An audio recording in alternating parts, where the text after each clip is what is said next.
tu le fa. Ia la ka le nei ka la lo fo le tu le fa. Ya, o te whātara whātu swafa man malo i Kristo, la tu mātaka le whiatu.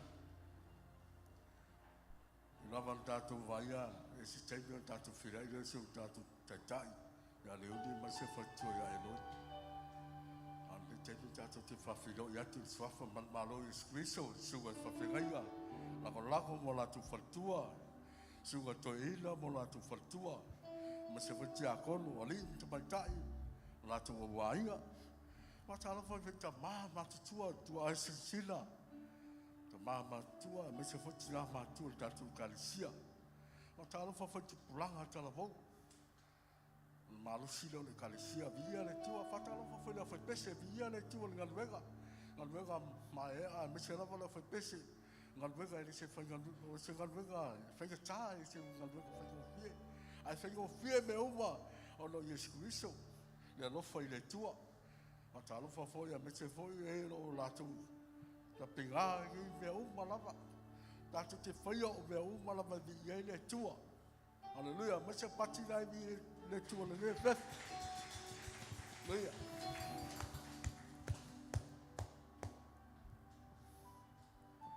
Le fefi. Ta sanga tu mai lo tu lai mai. Tu lai mai ma mano le tua. Awale te whātanga i ngā sisi mea. Ngā o lea nganga o le tua lo iei te tono le mamanu lea. Halleluia. Na whewhi wena nei wa e sau man mamanu o le tua leo whātumuina i te tono le whale. Wa mamanu ai mea uma, mamanu ai na whaipese, mamanu ai tato uma. A tato tua, tato tu luma o le tua le whewhi. Tato te vi iai le tua. Pea le upu al whaisalamo. Peo le lau le aile i mai tafe, fa pena le lau o matou loto i le tua. Ma pena u mai tatou. Lau pe, lau a tawhita le aile le tafe. Le whiawhi, ma ele, ma ili o fufo si atu o lima. Se pese lava ta pega na foi pese le whiawhi le. Tatu te malamia na ngā paia le whiawhi le. Men. Aukuso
ia le tua.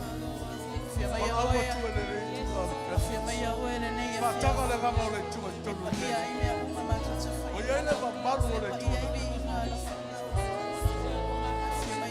Malawa tua ia.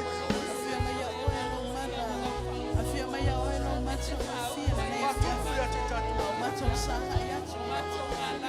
Papa ino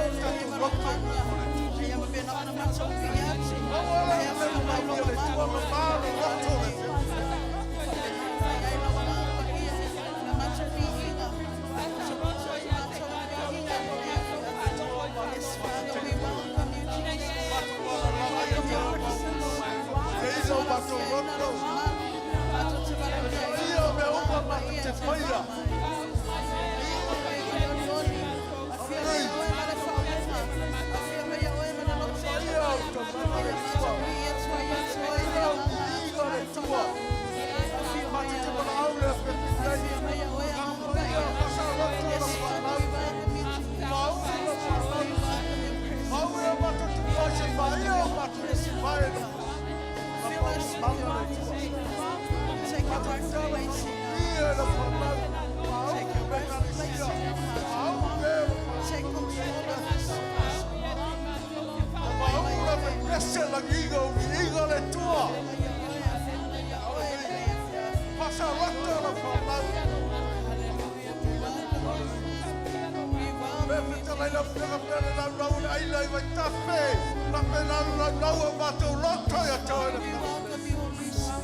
Alanga wa yaile pa io le tua le meni. Alanga ya te wa fio mai le nganga pa io le pa io. Ele ole malo si ele ole pizza o ya lava le tato te vala au le fia le nei. Alanga ya te le nei fia fi. A o si ia wa au le fia le nei. Ta pena lo tau langa fa fita ya te. Ina wa ilo ma mala mala mai lo fa si ngo manga ya te. O ya lava le tua e fa mao. Tai mai le sui fu mo le ola. Tato ia le ni fia fi le mata utia ma le anga le lei. A o si ia tu ia wa au le ni fia fi mai pese atu le nei pese. O lau le ta utinonga. Ma le ta ele o lo lota le nei fia. Ile anga le lei ma le mata utia ma le fa maoni o lo wati. Si ia wa au pa ia ya te. Mo ini ia fa fonga. Mai pese atu le nei pese. Your faithfulness each day. Hallelujah, Jesus.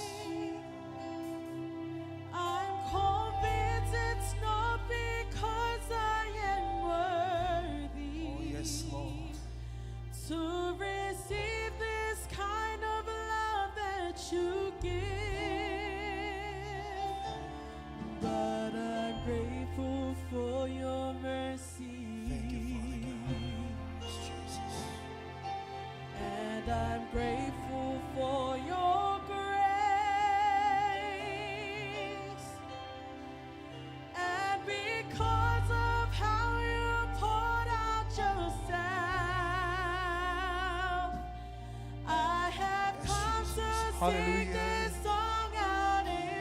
See ya wa amo ini yo fonga mai. Thank you, Lord. Thank you, Lord. My Creator, the Almighty One. Thank you, Lord. Thank you, Lord. You're my King. Wapitaya tu elo mangana pese atu ya ile ni mpya.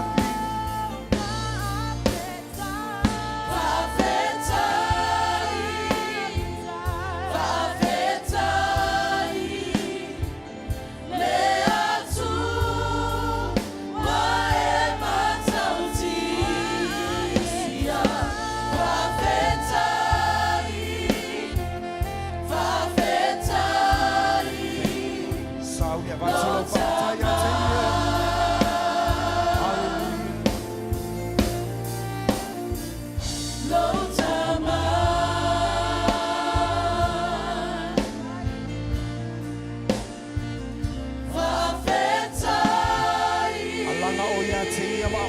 Taulanga whaapitai lo atua le nea pia. Whaapitai o ilo na anga le lei malolo wha maoni. Alanga o ia te ie me whawhaia le atua lo soi pua malo wala.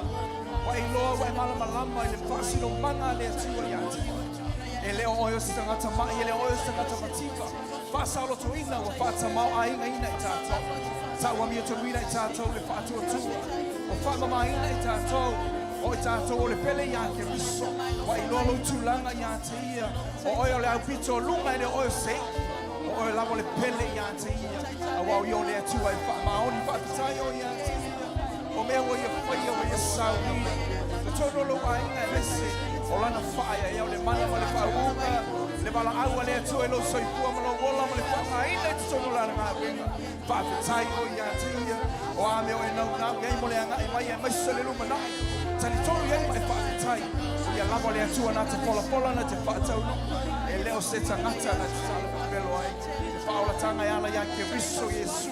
O ioro tātou wani. O ioro tātou whaola. O lena maniumo te soi kua mana mano. O tātou wala i malo. Pai ale le lenga e ala ia ke riso. E ala le mano le toto le tamai mamoe. Au e alanga atu ai mai to e pese i launga ngana. Whaapitai do mātou.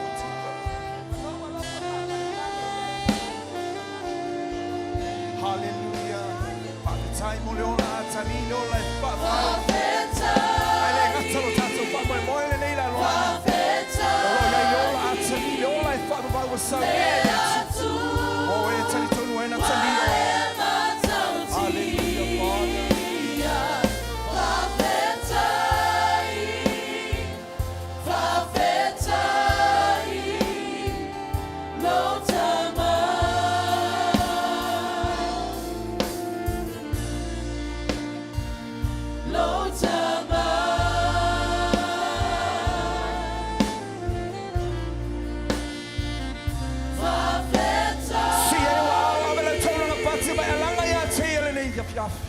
Le tua wha maoni, le tua anga lelei. O mātou loto ia mana mātou taulonga pate mo le moli atu I lau o fio. Ma le taele o mātou loto le nganga whaapitai. Le atua whaapitai wa malo pule lo wha maoni ma lo anga lelei. We say thank you so much, Father God. In the name of Jesus and all God, people say. Amen. Fatalo whalu tua oi.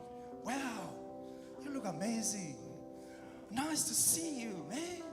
Auntie, sister, uncle, brother. Nice to see you. Hallelujah. You know what? Lolo fasting on manga yake riso. Man, long time. Hallelujah. Wana tu olva yaso ne ole fa umai le fa mana tu ino le. Ngana. Ana yo tata usa mai tonga. Malo le le fa talo fa le tu ai malo le le. Saipe. Olo ye foi na. Hallelujah. Saipe malo. Ye tamasi ofa atu. Amen. Atu daine. Hallelujah. Olo ye foi tu fa fina tonga olo tato fa Sauniga nevia. Ave se pate via ele atu le nevia. Hallelujah. Ave sauni. Tato ye la samuli bulo nema sina. Amen. Ya wana tawalunga. So se tawalunga e ele fata fiti. Tato team tamal tato pesi. Pa ne elo atu le nevia. Sauniga ia lau siwa lepa tele to siwa Samoa. Lo afi afi le nei. Ma foi le vinga lo tua bongo le nei masina. Hallelujah. Hallelujah Jesus. Ayuli, tamo mai luma.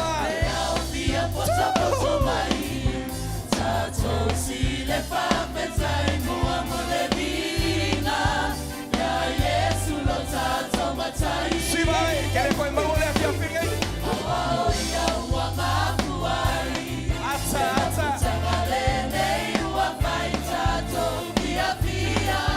Le afi poto poto mai. Ali ai mangele.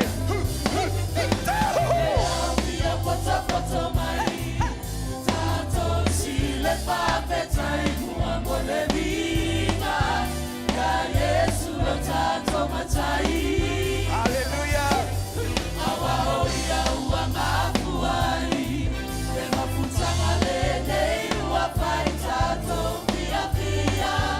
Ya Saudi Patilima. Saudi.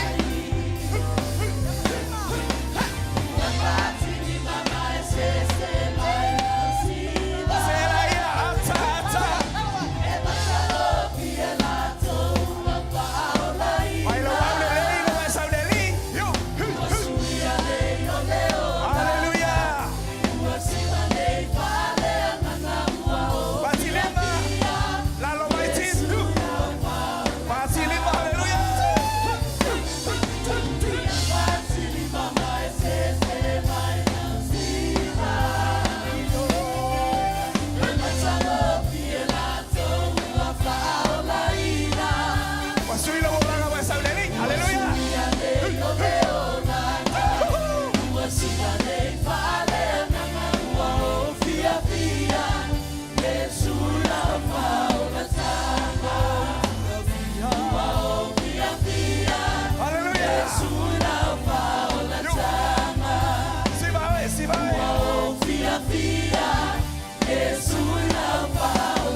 tua pamaoni le tua e maualunga.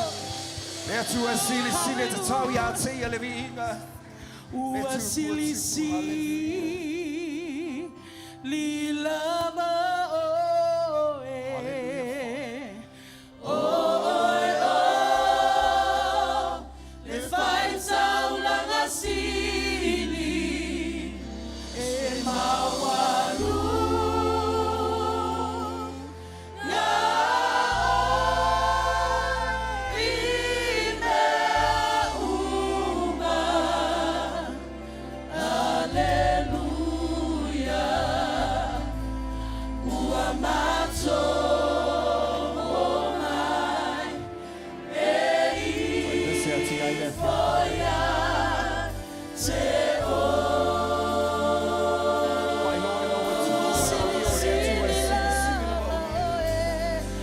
Ua sili si li lava oe.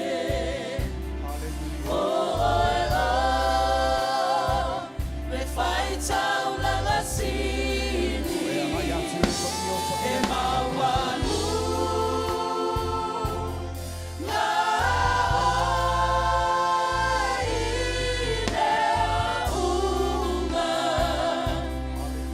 Alleluia, ua mato mai e foia te o.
I say my panoa te for to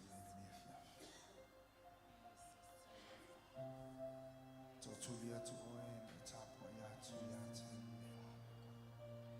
La esi la fia u ileam tana lo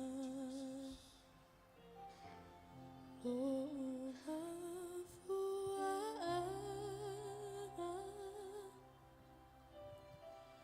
lo taunu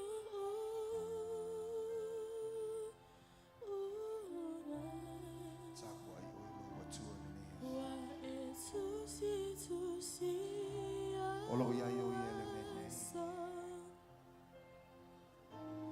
fire loving mali wa yo ye te togo ne fa hallelujah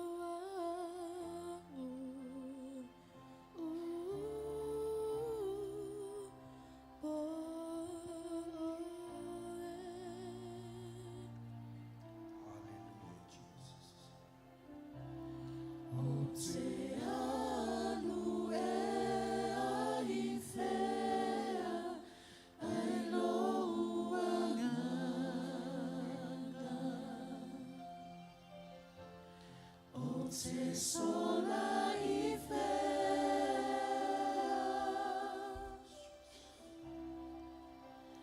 ai oluma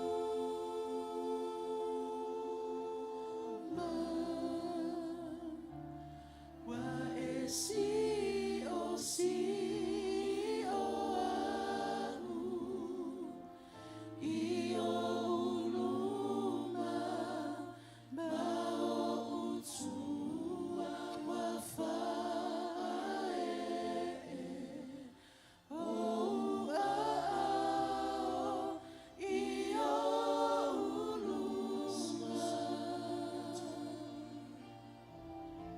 sili sili o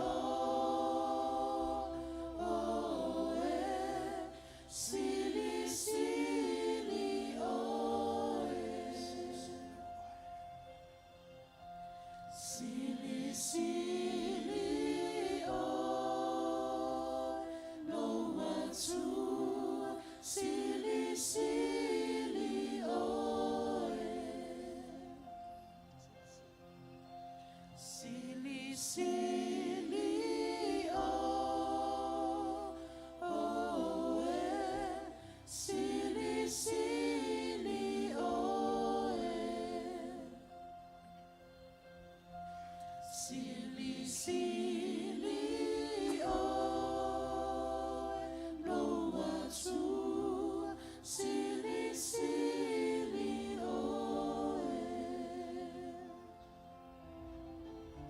sili sili o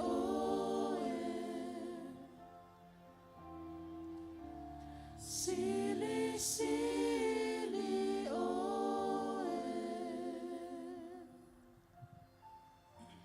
Mata wifu ya te oe le fia whenere. Mata whaitau langa ma whapale ya te oe le vi inga.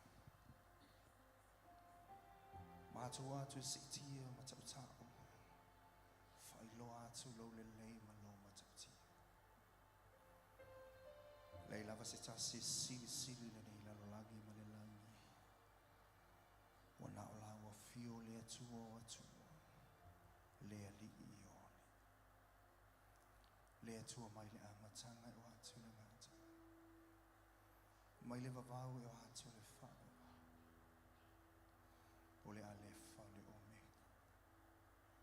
Le atua o mātou tama o Abrahamo. Isa ako mai ai. Le atua wha maoni. Le atua o sifia ngai. La ua fio le afi mama ai. E le ai lava se tasi e tu sa. E sili sili oe mai le amatanga i o atu le ngata ai. E sili sili oe i mea umalama.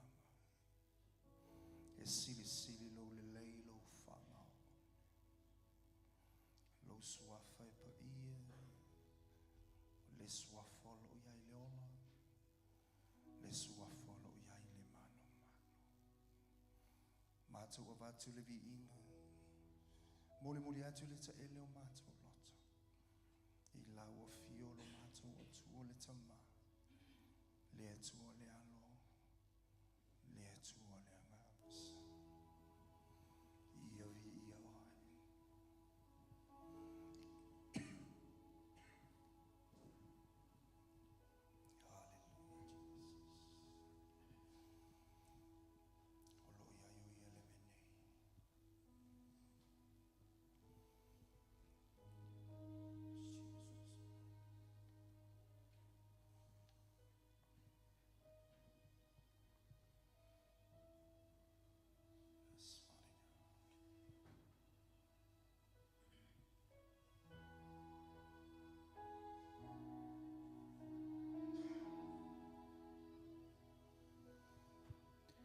You are great, yes, you are Holy One. Yes, Jesus. You walked upon the sea, you raised the dead. You reign in majesty, mighty God. Everything written about you is great. I'll sing it again. Hallelujah, Jesus. You are great, yes, you are Holy One. He's a great God we serve. You walked upon the sea, He's you also raised the dead. You reign in majesty, Yes, mighty God. Jesus. Everything written about you is great. You are great. You are great. You are great. You are great. You are great. You are great. You are great. You are great. You are great. You are great. You are great. Everything written about you is great. Na watu walifaaloalo tatu tulai mai You nei. are great, yes, you are. Sa ati alo loto masi atu o maama fa iloilo watu ane atu o matauti.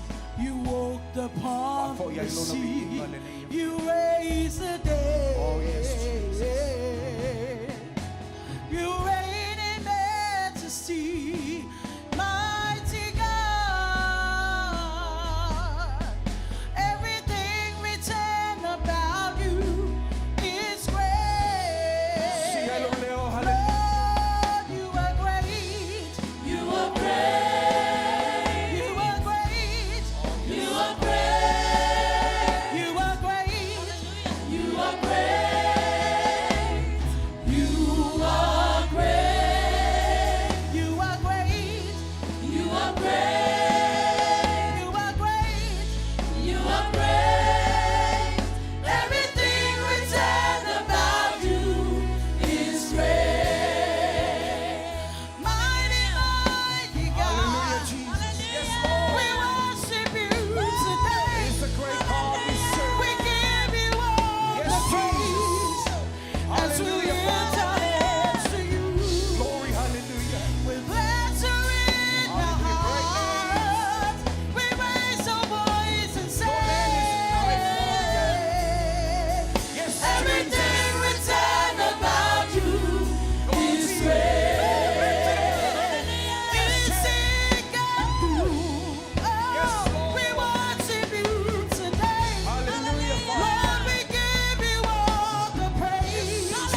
yes, Father God.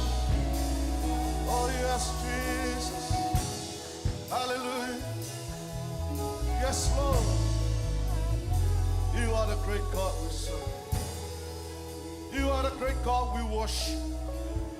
There is no other God like you.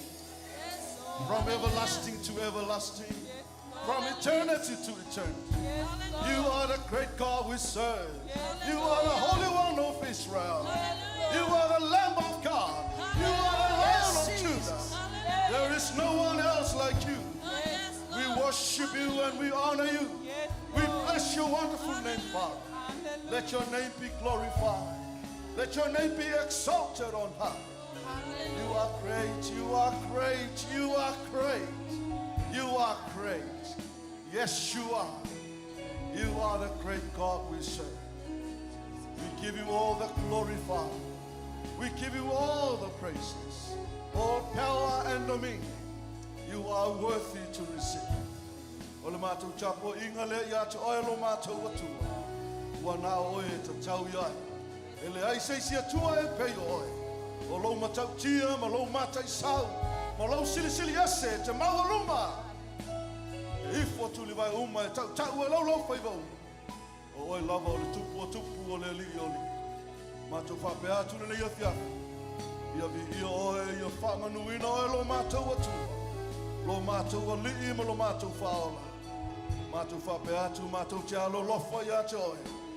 We love you, Father God. We love you, Lord Jesus. We love you, Holy Spirit. Hallelujah, yes, Jesus. E kale siolo ia I pele mamalu le tua lia fiafa. Tātou sauni tātou te tatalo mo le mamalu le tua anga I mai. Mana tua le auna apostolo. Le komiti whaafoio le kale sia. E kale sia ao. Le ngata I leo le tino keriso. Le nuo o Israelo. Whaamanu ia mai le tua ia I tātou. Ono le nuo na whaifea ngainga ma le tua. Le nia fiafia o e tua I pe le mamalu le tua. Whaapenana e vava ai atu le langi ma e mana tua mea na whaia le tua. Ma mea na whaapenana whailoa le tua. Ua whaapenana tātou te talo ai. Ma ia whaapenana tu atu iai lau loto ma lau tangata. Ma lau whaatua tua. Ma lau tali tonunga e tali mai le tua. O le mamalu na whailoa lana au na apostolo. E whaia lava e le tua. La mea te le ta talo atu ai loa le taimile nei. Ti atu le mamalu e peo na tātou whaalongo longo iai. Lana au na ona tai tai. Tātou tai tai o le kālesi.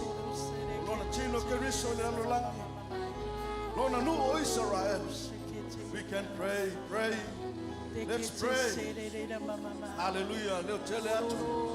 Hallelujah. La lava de mamana. You can pray right now. Oh yes, Jesus. Kapama hokororo shikara la mayene. Kerere shayara papa yo kororo shia. Irere mama noro hokororo shiama. Karamando koro shiara kando. Kerere sikara la baba.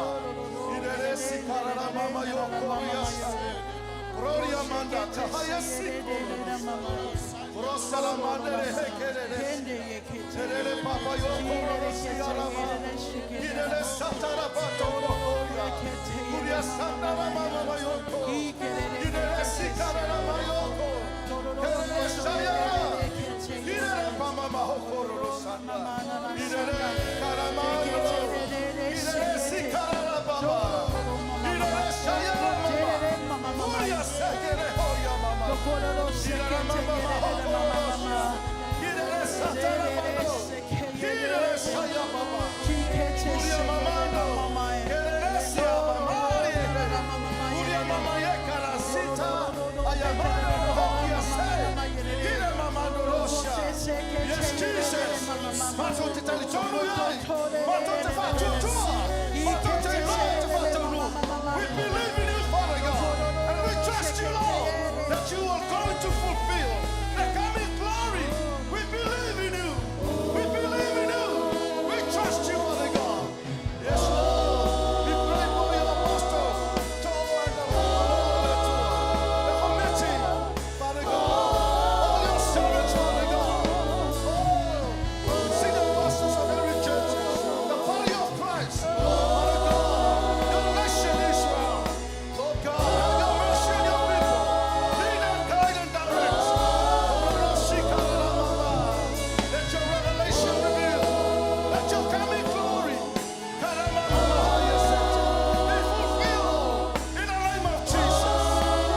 Hallelujah.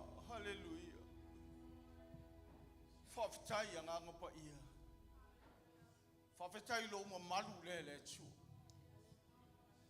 Langona ina lo e kare sia mai mato uma e tapua ia te o e tama.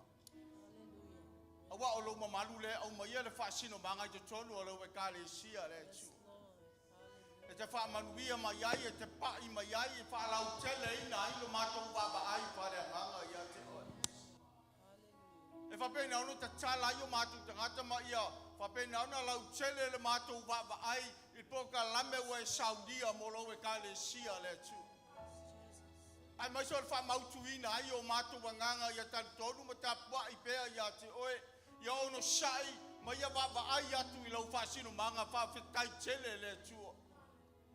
Mātou te vi ia oe whamanuina lo sua whapai. Whawhetai lo wangalele mai, whawhetai lo mafuta mai, whawhetai lo whamaoni le tua. Awa mea wa e whola ina mai. E mātou te maua le, whai ma tauwi o le mātou ngā ruenga, mātou te o mai ai, mātou te alalanga ma vivi ia te oe. Matani tonu watu ia te oe le tua. Whawhetai tele te mai lo pai mai, whawhetai lo whaunga. Whawhetai mo me uma o mātou whaia. O vi inga ta mā, ia vi ia ai oe ma ia mawarunga ilo vi inga. Ona lo suafa Yesu. Hallelujah.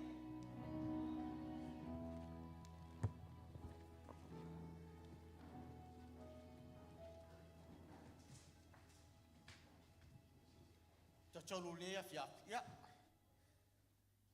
O se taim fia o tangata au au nai lea tu. Amen. A tonu o nai pete tau mai pete tau mana tu natu whapea. Se la unga fo i lela a whai mai o tauranga ma tsulua. Amen. A te ro ai au ina e fia. E te fia ia oi. Aisa. O le upu ale atua lo raunga ina ia te oi. Awane ngalo ia te oi. So se mea te whaia i le tua. Amen. O mea umana o mai whamanuianga. Awa ke whakari whapea, ngā o kupe, akara ngō kupe paua ai o awala o whamangia, le ai. O mea umai te whaia i le tua. E whamanuia mai e le tua i a te oi. Amen. So se mea lava e sila fia mai e le tua i a te oi. Amen. Ai se ana whaia e lau tauranga. Ai se anga usa oi ke vi. Ai se anga usa wai o ke pese moa. Wakulau kakai le kua. O ngā ai se a, o whamanuianga. Le ka ko kele o mai asa ili fa ma ngale wa levan fa maluia mai la tua ya te. Amen. Ai fuala o kala a malaki lang fai mai. Fai mai kala mai fa ka kau me fo le pungyo langi le kala mai. Amen. Mana tua mai ta so. Wa ma kala pungyo langi nga. O le ala ka ko ki au ngai le kua. I lalo fa mangia nga le kua. Walang ka ko mangia. Ngalo ko kala mai fa mangia nga. Amen. Ele ke wa e manga ku fa pea. Le se po a fea e ka kala inge pung. Amen. Uma. Ale ke nga luai fa mangiang. Ale ke ala mai ke ka mai o ka ka manga ia mole ka le si ya se pa ki mol fia nga ya ke. E pa ki le. Amen. O ka fa mangia inga. Amen. Ele aise me fa lia nga lu tau tinga. Pa me ka la poskol pa mai. Ele aise be fa lia nga lu ka tinga. Isia. Ke fai me fia ile ku. Ele nga ovi inga ole ku ma ka ko paki ka ko fa ali fia i me uma. Avela u kupe fia wa avela u kupe. So ia ka ko ke manga ku po afe e kalima ia. Amen. Fea, ngai kupe waru ngai kupe. Ngai ka kele ai o lo wale fa maongi ngai kele mawai me ngai ke la ko ile ku. Langa le ko fa makala mai ya su mai. O me te luluinga e ke koe sele mai ya.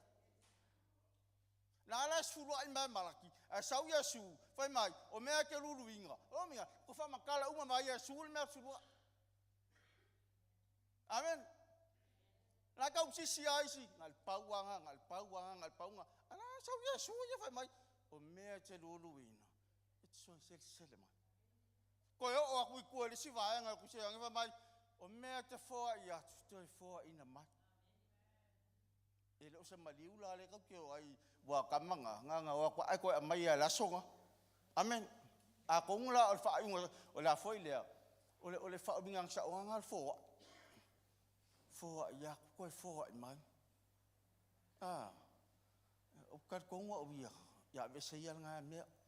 Langa o ka ko wolo I lea tua. E whakari ro I leo lai whaavau. Ia o mea langa I o whamaungianga ngei leo. Langa ngei ka ke ola ma soi fuai. Amen. E le ma whai alam ka vesea. Ia langa ulia ka ke ola soi fuanga lola ngei maunga o bia lava ia. Ia whamaungianga. O le whamaungianga sili o Sauniga e le tua moi tātou. Whai mai kala ia mea. Whai mai. O manatu ai le tua ia te oe. O manatu I manuia. Ai le o malaia.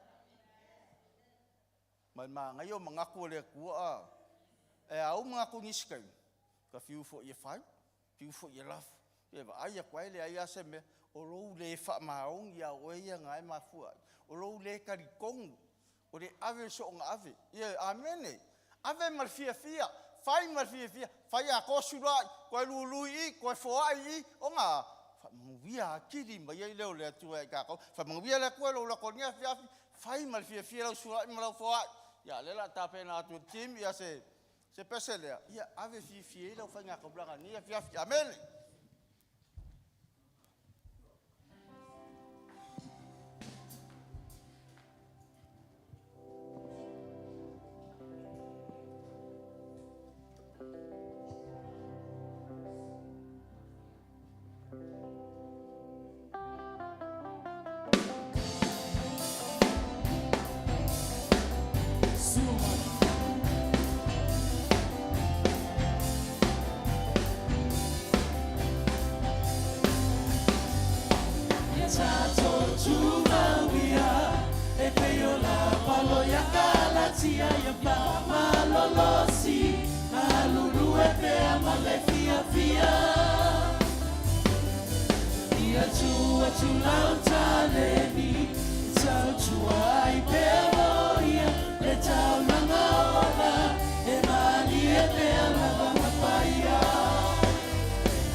Tama.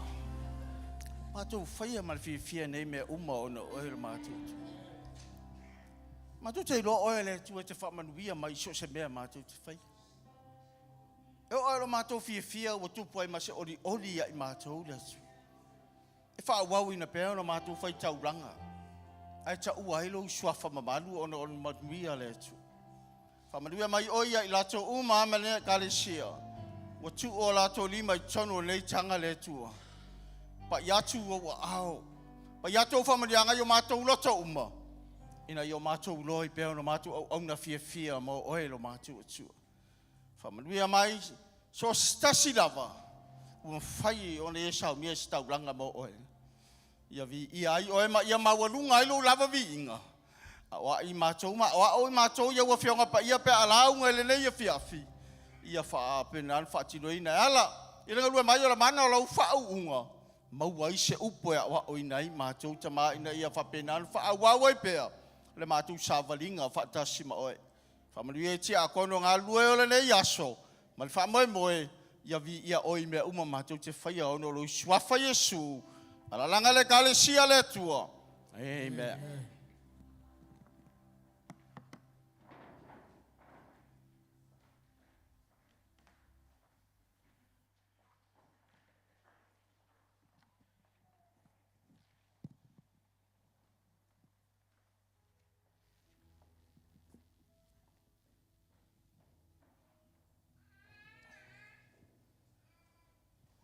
Tā pena lo tangata, me se tātou uma mole. Tari suanga i nei afi. Haleluia, le tātou te talo. Hanganga pa ia. O lawa fio lava o loa fio i tutono le nei sauni. O lawa fio fo i o lo i tutono ia i mātou.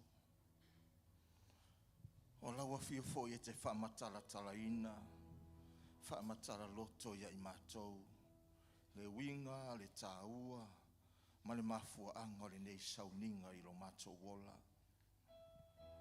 Wā ua mātou mauti noa e le i whaia fua le nei sauninga. Hei ei lona mafua anga, nā mafua i ona awina mai e le tamā, le li o Yesu Keriso i whaima. Taulanga e tongi o laina i mātou. Le afiafi le nei la mātou te talo. Ia mātou la ngona ina le tā ua o le sauninga le nei. Awa ai nei o mātou whai o se mea ua mātou māsani ai le a sā ma le a sā. Ia whai o se mea ua mātou maua ina mai a te oi. Nei o mātou wola ai le whatua tua. E tusa maua fionga e pio na mātou whaalongolongo i ai.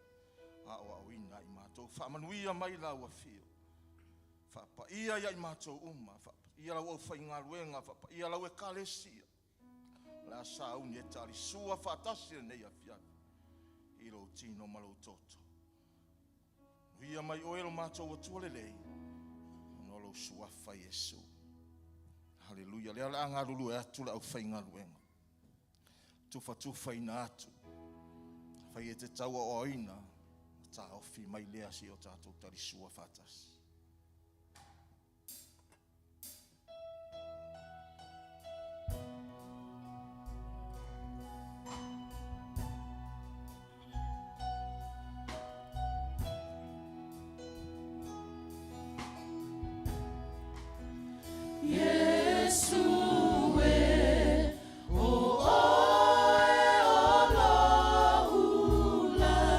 Vita,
ia e talia mai, ia ola unei, no uali ia e talia mai. Hallelujah. E nā ua e tau o aoina le areto ma le waina. Te au ngani atu ia te oi le afia whilenei. No ina e sila sila iai au e tau o aoina. Sila sila iai whaalea nganga. Taulanga na whai e lo watua mo oi. Pe tutusa lau sila sila iai lo whatua tua i le mena whai e le atua ia Yesu Keriso. Ma le sila sila le atua i lo nalo.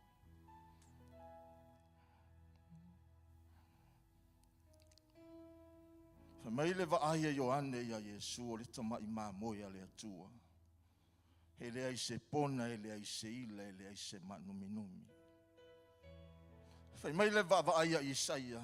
A tātou vaaya te ia e lea i sona mata ngofie. Ina ia tātou mana na oai ia te ia. Ao le sila sila Paulo. O le na le iloa le angasala. Ua whai o ia e le atua ma angasala.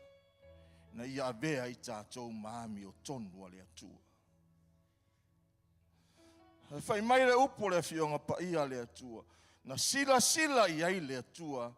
O na whaliu leo o na fofonga e le i fia vava ai lo na alo.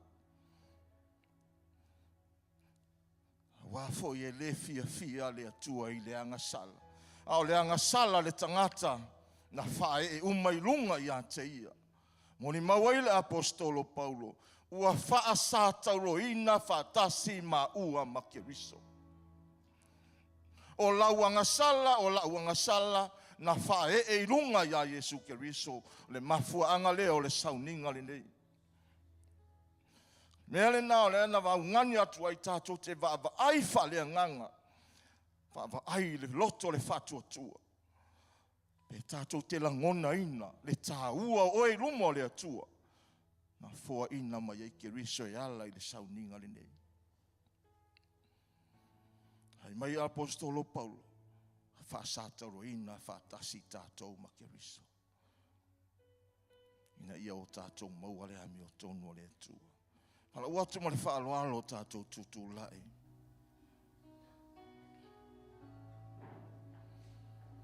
Wa e manuia ona o le alofa o le atua. Wa tātou manuia ona o le anga le lei o le atua. Sa iai oi fuafuanga le atua. A le fia mai fo yo Keriso i le lalolangi le nei o fuafuanga le atua. Ina ia manuia oe manuia.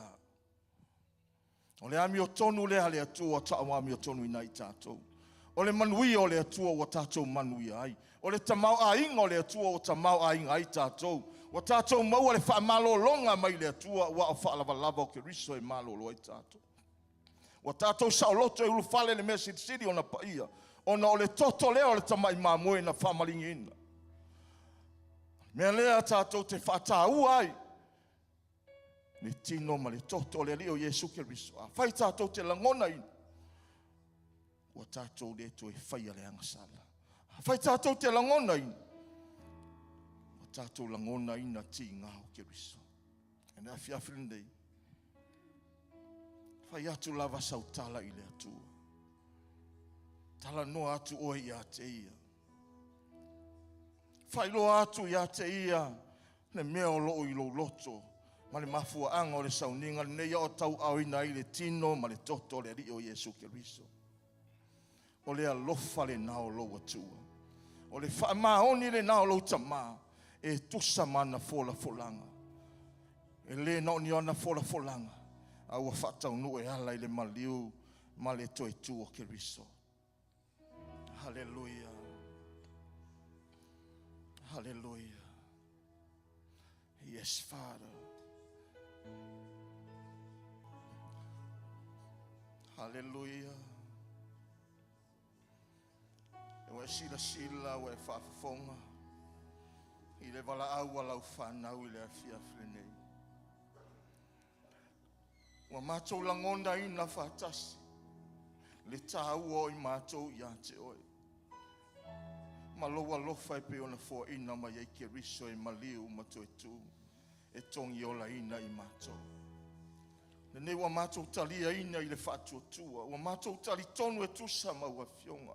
Wa mātou mautinoa. Ola mātou manuia lea. Ola mātou wala lea I manuia. Ola mātou wala lea I malo. Ola mātou wala lea I le ola e whaavavau. Wa tawami o tonu ina I mātou. Wa whaamama ina I mātou. Wa whaamangalo ina I mātou I le mana o lo toto ke riso. Whaafetai lau foa I tama. Whaafetai lau alofa I mātou. Whaafetai lau ono sai ke riso. Mātou langona ina. Le tā ua I mātou ia te oe. Mātou lea tau tinonga ma la mātou lea mau lea. Ia mātou whaata ua ina. Le Sauniga le nei lo mātou wola. Ta mātou iai leo langa le nei. Whaamanuia mai oe. Ta mātou sauni e talia. Ma le anganga wa tungu le whaafitai. Lau foa e ala I le tino ma le toto Yesu Keriso. Tātou talia. A maea. Whai atu leo sau whaafitai I a te ia I te fiafre nei. Hallelujah. You are great, yes you are, Holy One. You walked upon the sea, you raised the dead. Hallelujah. You reign in majesty, mighty Tai atu God. oe I le atua nei a fiafi. Everything written about you. Whaafitai atu I le alofa leo le atua. Whaafitai atu le whaamaoni leo le You atua. are great, yes you are. Olona le lei lea ma lona whaamaoni wa manatu ai a te oe. You Tātou walked salo, upon fia I le the anga sea, sala. you raised the Awa alofa mai le atua I lona alo. Tātou manuia ai. majesty, Hallelujah. mighty God. Whaafitai atu lo loto ia te ia. Everything about you Hallelujah. is great. Whaafitai le lei lo le atua. You are great. Hallelujah, Father. Yes, Jesus. You are great. You are great. You are great. You Hallelujah. are great. You are great. You are great. You are great. You are great. Everything written about you is great. Hallelujah. You are great, yes, you are. Holy One.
lei o lo mato. Siri se o e wa le lihu lava o. Lo fa maoni mo lo lofa. Lo au tai mo lo ana ve I wa o mai e lo mato wala. Ono le mena fa ya o lo mato li karis. Ia te o lo lava vi inga lo mato o tua. Le uma mato loto fia fa. Manu ina lo swafa. A wa lo le lo mato o tua. Wa le le tangata. Lo fa maoni le wala ve ina lo mato wala ma soifua. O le vi inga ia foi lava ia te oe. Ia te oe lo lava vi inga lo mato o tua. A wai le lava oe. Fa wa lo lotu ta po e malo wanganga. Fa manu ia te ia. A wa lo tua le lava oe. Hallelujah, Father, we love you. Ela e oe ile mamalu malevi. O mato lotu na lo mato o tua. Ele ngata ina e vi ia o lo mato tua ia whaparena oe. Ono lo wa au tai ma le lame ino lo mato o. E whamanu ina lo sua whamau.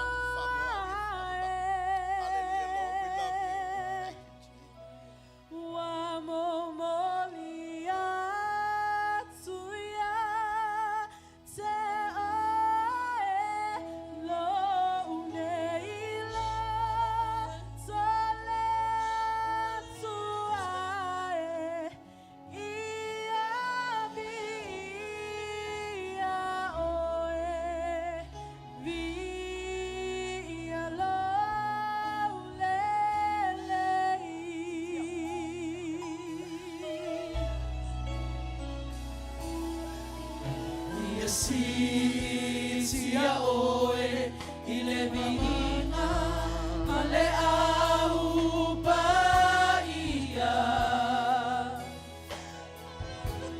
ya fama maluina oe lea suae uatu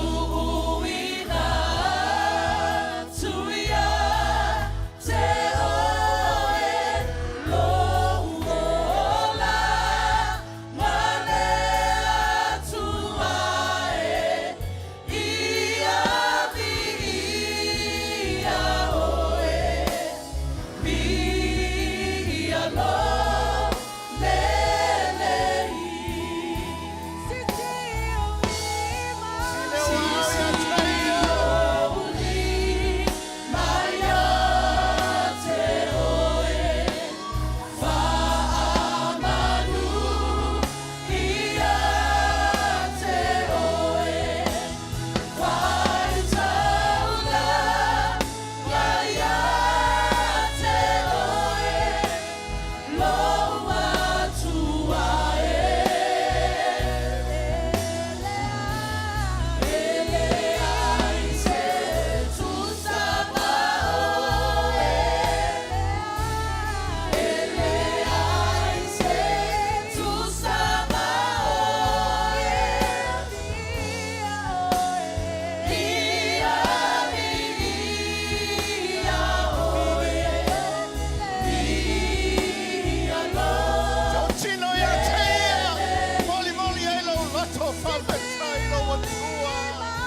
Lotu na ila wa fio o mato te alo lo fa ya te ai lo vinga ya fa manuina o nei se o fa va ala langa fa na pele le tua amen ya langa mai lalo fa tai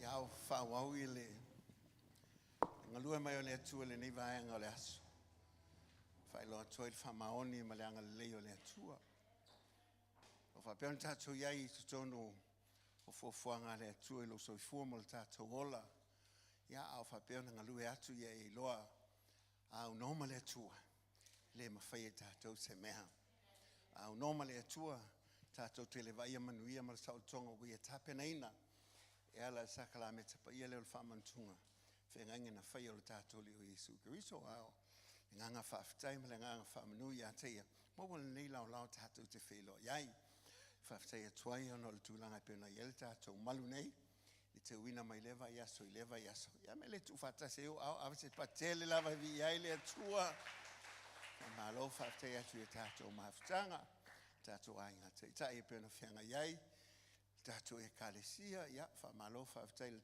tato o nanga fau fatas nya wala mal tato ngaluanga pena vala winai tato ile tu mele fa malo faftai atu sengo fefi on lango moto fultua ya to ina moto faltua le ngata le sengo ti akono eli mata mai tai yo vi inga lava fo ile tua tato o nanga fe ne le tua na tawi mai ai tato wa le malo si le fit le nganga le tua tato te mafai e no fai o ngaluenga fau fatas ya wan ngaluenga fala winai tato fa malo fa te ya tu la fe ngaluenga pe na yai le ngata le tato o fai pese ya le media team ya malo fa te la auto o nanga lo fai nei tato maftanga pe na yela utalo mai leva yaso mai leta yao ya fa mluia le tu ya te oto pe ngata ulanga pe na yene ya o le inga lava fo ile tua ile o se me fa ile tangata o me fo ile tua tato tu fe te ulanga ya te fa manu te le mai le tua ya tato me le ya le fia ya fa te ya le o mai alfa moi pe na yai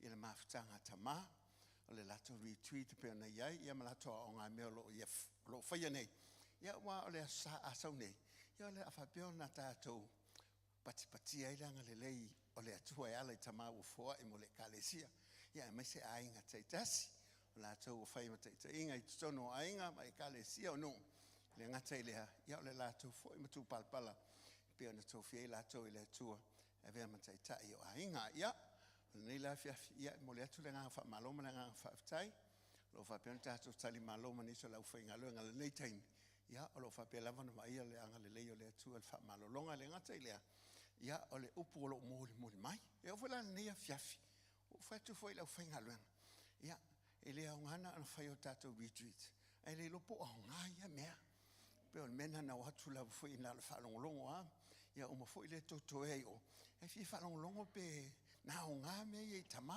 o a voi le nga le falong ya nei la le fia la to falong e ni se mo ma ile to tele ia la tu falongolongo mai le vai aso le la angfone ile tele mo le mau ala la tu tape nanga lo fa ia nei le mele ia vi ia le tu ona tulanga pena iai tato e kalesia fa pertania fa malo fa te tato finga longa lo fa pelava ona va ia langa le yo le tua ia ma o fa pena e fo ni se fo fanga mo ilato mo le lumanai ina ia mafaya ona fa atu la mai ni so ti akono le kalesia le ngata tato ngaluenga fa Samoa fa Britania ia e fa pena fa popula finga luenga wal to tele o le finga luenga o le mama fo le tato venga lo tau so nei ia o le neva yaso sai ele e fai pona fai o le ofisa ia mani o le fai pona fa fitai le tua o no fa mo mo na fa tau no ina no le lo fo le tua e na walo loto e mai nei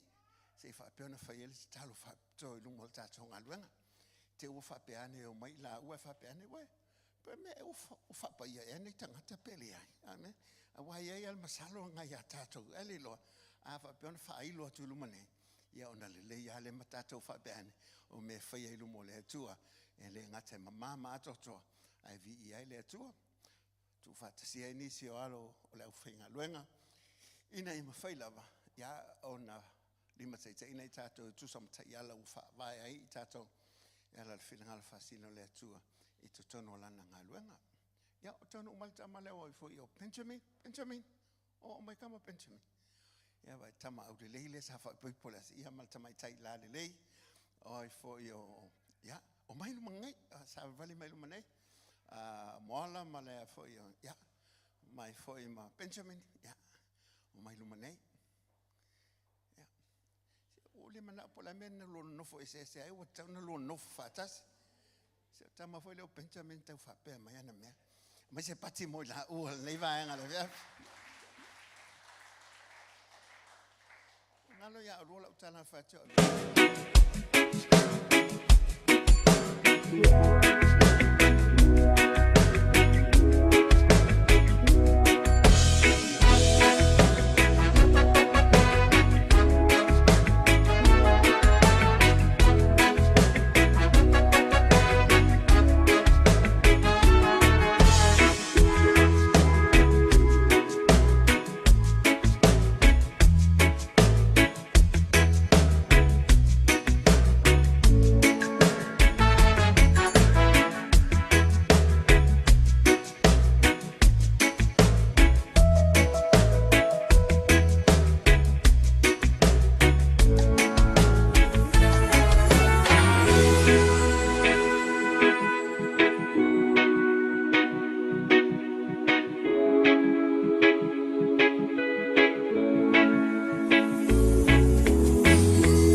mai se pate vi ai le atua la mai la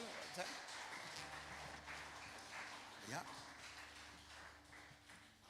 me alofa ia o le ua faatasia nei ia ma o lua ina ia faapea na lima taʻitaʻi o lua ia agaleile alii iā te o lua Benjamin ia alofa iā Molly ia faapea nai usitaʻi ia faafanau e oe Benjamin le alofa ona usitaʻi ai le o Molly aua o le tamā e auala mai ai le alofa ona usitaʻi le o le tinā faamanuia le atua iā te o lua ona suafa Iesu amen amen te faatele saupateli ai le atua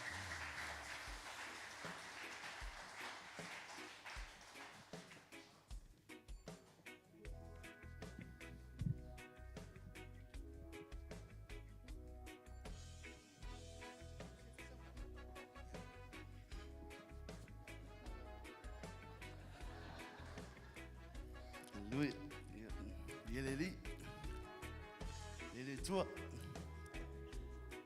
Lele tua, tai miuma. Mo lava na faz o leo faz masui o na yo matua, mas se o ainda pevo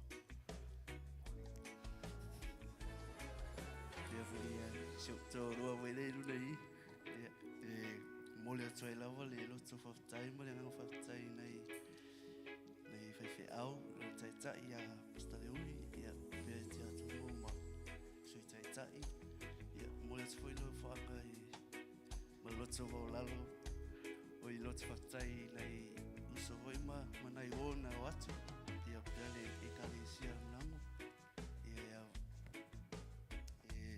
mole foi le faftai nei seu group e nei ma tu voi ya pasta vui ya pe ya line ya tai lava mo to talo nei foi tangata na fale tong ya tai lava mo to talo to o mai ai mo to foi mai ai ya pe lava tala le si tato tinam tua le ali le inga se anga fia ia mole trai lava lo faftai ma mo nga faftai ia te o malawa na fa pe mo to talo ia te maua mese ma aina ia tai lava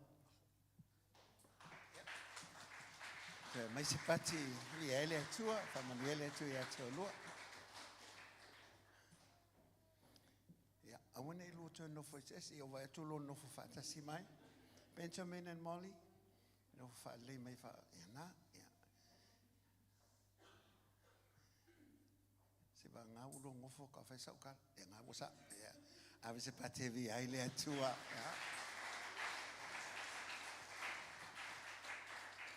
Ya leila fiafi. Ya ola amata mo mau me sa fa pe ona fe ngai matama. No fa tu tama.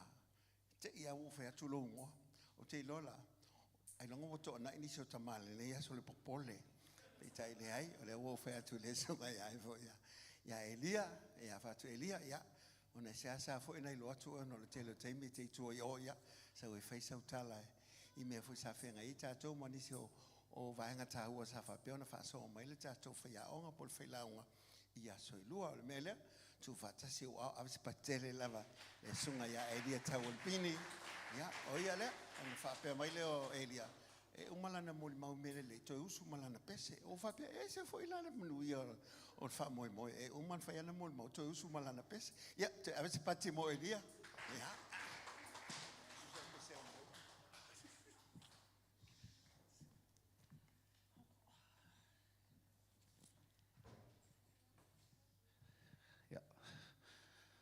God is good. Lo lava ya na le wa musu mai ya toi nai fa hi se pese ya ai lo chau mo hai ya e o cho atu ya e nai mana tu so ma cho por kala me na fi o ka semana ya sole sui foi fa long me Masalo ai mai tau mai. Pea ma le masina tuana ia tupo o le masina mana i vai aso.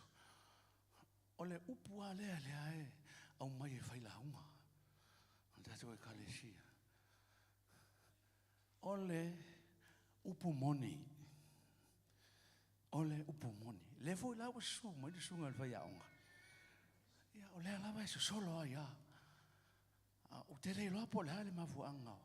O lo tau te tai pea ia launga sunga i whawhenga inga. Au te loa na te malama foi. Ona, o le nei lalo langi e soi fua ma tatu olai. Bo matua atu mua i mese. Aleluia. O le mea sa oele o le mea monina. Atonu e sa oia oe. A o le mea moni. O lo i tonu le fio ngā le atua. Amen. Whai mai ani se o le mea sa o lea. Ma le mea tonu lea. A le mea moni a ia o lo i tonu le fio ngā le atua. Hallelujah. This is the issue tonight. This is the issue nowadays in the world. Ua matua fete e na ia. A o la rui ia oe. Ine nei aso mai erua. A oe te talitonu ngō fie mea na. O le matua tau mawhai o le tia Apollo. E mi milo ha tātou. Ina ia tātou tau aso i le mea moni. Ai whao ngā le mea se. Te le tau sanga o ngalue i le media i Samoa au tele i sau. Ai, o le si le au wala le au whai tifanga ma le au whai movies. Ale laurangi. Tau mawhai e milo ma tau mawhai e wha manaia i ala tau wata ma ta whaatino. Ina ia awane e lo o se anga sala le mea lea. Amen. Tau mawhai e na nā mai iata. Tau mawhai e nā mai whaupunga. A atu atu. That's not the truth. That's a lie. Kuanga lui aki Apollo e le au whai movies. Me whela lea o te lapata i fo i antatu. Awane e give in iai. Because tua wha o ngā lawa ina ia tau mawhai le au whai tifanga. Ina ia wha mana ia i lau wai. Amen?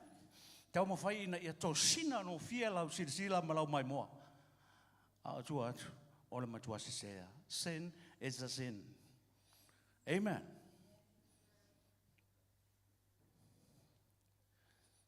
Hallelujah. Tau mawhai a otu atu nai mea o le matu. My points, John Way. E te maua mai e le fiafi. A au tau mawhai e tu i se urutala i ala mātou. I la ua whalongolongo. Te ilo iai nisi o tamasa iai. A o la ua whalongolongo. Vapea. Tu i se heading vapea. O le wha moe le langi. E amata i le so. Amen. O lau wha moe le ola e wha wawau. E amata i le so. E te le wha atari se i o i le langi. E le ai fo i se sala mo i tua atu o le tunga mau. Amen. E amata i le so. Le ala i le mea le sa matua tautalangia tele i le asuana nafi. Your identity. Your identity. Olo natura. Amen. Na suia e le atua tatu ngā tula. Amen. Na suia e le atua. Ia ai ke riso Yesu. Ina ua maliu lo ke riso. O ina na suia ai. Whai mai la. E le te tauna e toi ofu le nā tua tuai. Ia e ofu le nā tura fōu. Ua au mai e ke riso. O nisi la lai afisi le nā tura tuai. Ma le nā tura fōu. E le mawhai nā rufa pēnā. Amen. It's either the old one or the new one. But I prefer the new one. Amen. Tailo ya joy. Ela na ro fa joy. O lau ta penanga ile langi e mata ile so. E mata ile so. E te tau na e sa vali le na tura fou le na. Ai ave ese le na tura tuai. Amen. Never mai Paulo le kalatia. Lua sifuru.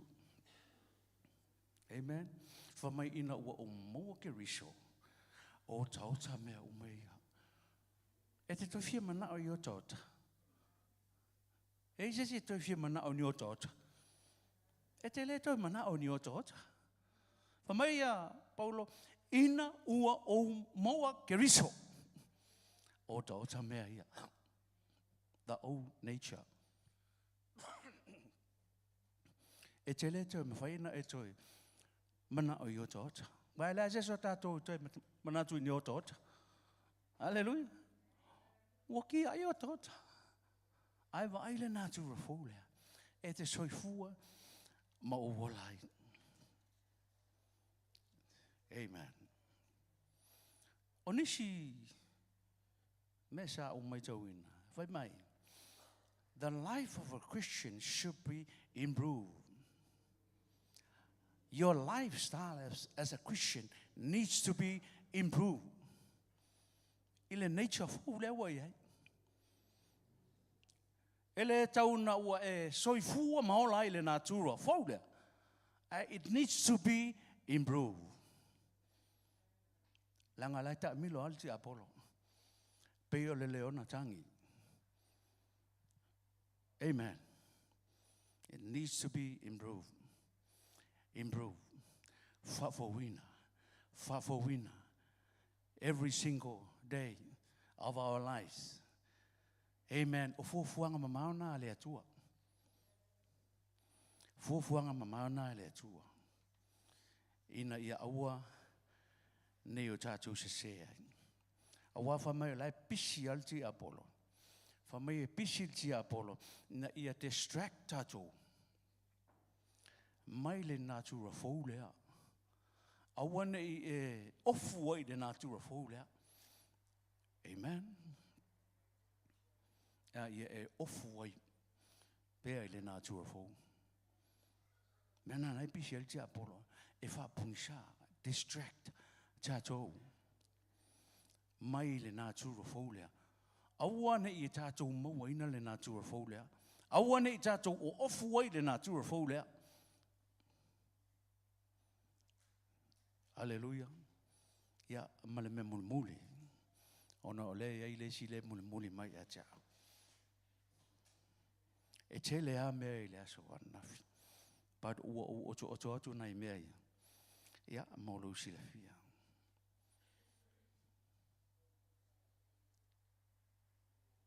Ina wa fio mai Yesu ile lalang.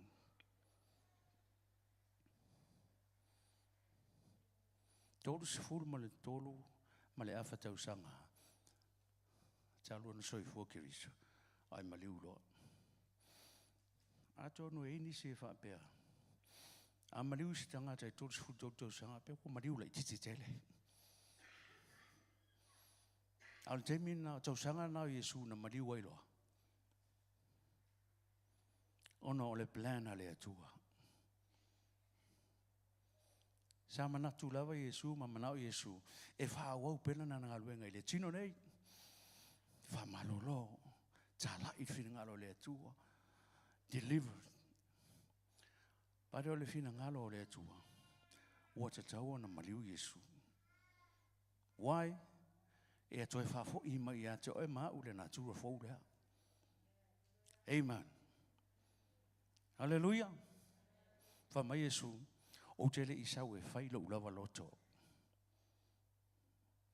Ai o whaia le whina ngalo lo wetua. That's God's plan for him. Whina ngalo ngao le atua. Whina ngalo lao le atua mō tātou. Tolu se fulu ma le tolu, ma le awha tausanga. E se tangata tolu se fulu ma le tolu i. O le matua na o Yesu ke beso ai maliuloa. Amen. His life was cut short because of the plan of his Father to resurrect, to take us back into his image, new nature. Hallelujah. Ya, jamana tu wala balea. Laba ia mea au te whasoa tuai. Ai tele nau mea. Tele nau wā.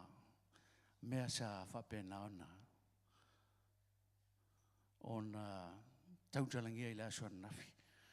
Ya, au tele loala se yusu tuia pese lea. Tawonunga hai. Tono se pese fo e whetauhi. Mo le tātou wha moe male nei lava vai tau. Whaatau e mu mailo ua inga, ina ua sui lau tāpua inga, whai mai ua pense masiva, pa pati o lima.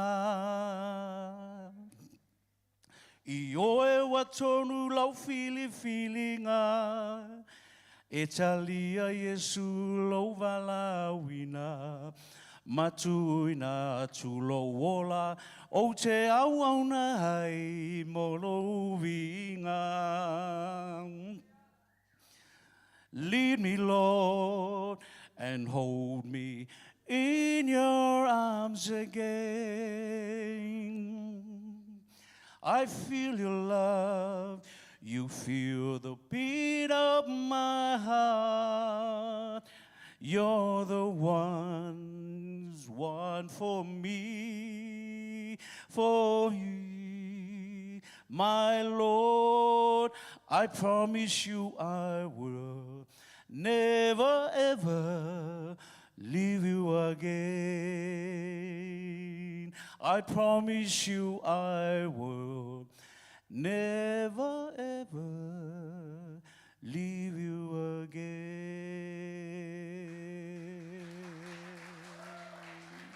Always doubt you nongan namo eh. Yeleli.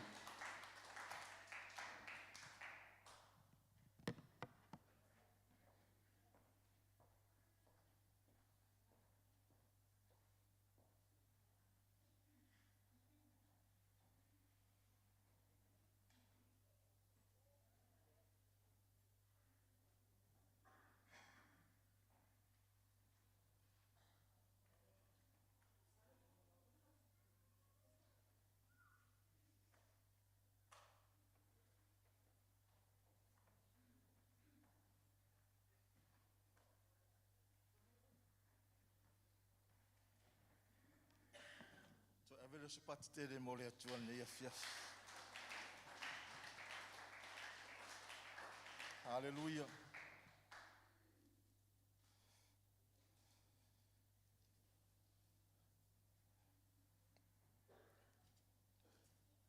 O le vi inga e whafo i le atua. Whaftai fo i le tātou tama whale anganga i se avanua ua whai ona tu ina mai e whai e fwoi se moni mau e tusa male le leo le atua. Amen. E tusa i male retweet a tamare a sa matou a wai e le aso wharaile male aso ana nafi. Ia manato le ua a matatu le sunga i le i whai au ya Elia. Nisi fo i o vahenga. Mai se foi o le whaasoa mai o le au na le atua. Hawa o inai mātou o tamao le kalesia. Tamao a inga. Ne i o mātou i loa le lei. Lo mātou tūlanga i a Keriso. Amen. Tu sa o mai tau atu pe ona saunoa le di whaiwhi au le amatanga mo le tau sanga le nei. O leo ngā tasia mata upu na awa o ina i tātou, ia mase avea i fo i o le mato retreat.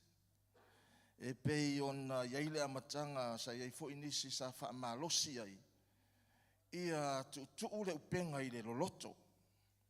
Ia loloto lau sa ili. Ia lo loto lau va ai I le atua. Ia e nau mo tātou nau I mea whaaleanganga. Whaasolo ma ia lea I maasina foi o tōna I atu e pei o na iai foi le autu ma le film sa whataua ina e tinai lo latou aso po lo latou whamoe moe. Ia e fōlinga ia kiriso I le upu ma le ngaluenga le nganga pa ia.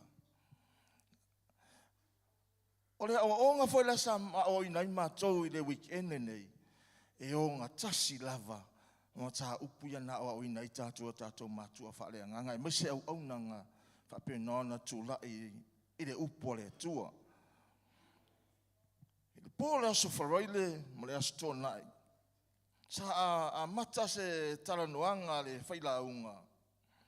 I le mata upu le altus pa I whai mai. Tia Apollo ele ai ase isi mea na sau ai oia. No na ngaoi, fasi ma whau matia. Whai mai Yesu, wa o sau ina I auto maure ola. Ia maua tili ai lava. O ira lea sa wha ma mawha I ele tala noa al whailaunga. Ia maua tili ai lava. Amen. Lewa e maua le ola. Lewa tātou maua le ola. O le manuia lea mai le atua. Aisea, nanga nā fio mai Yesu, ona o le fuafuanga le atua. O le fio mai o Yesu I le lalolangi le nei. E le o se fina ngalo Yesu, e le o se loto Yesu, a o fuafuanga mamana le atua.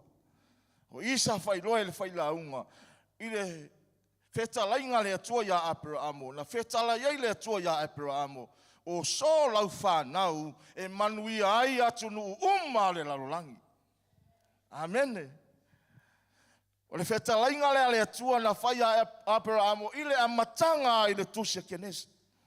Na whetalai ai le atua o so lau whanau e manui ai atu nu le lalolangi.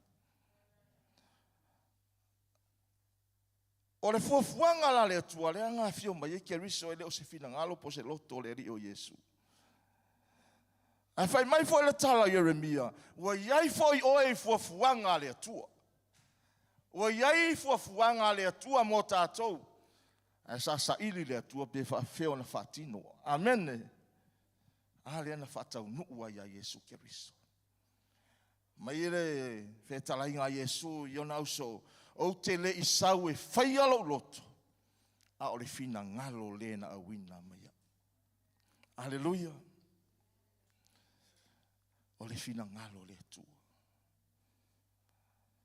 Le lana tala no atu ia le sunga I le di whaife au.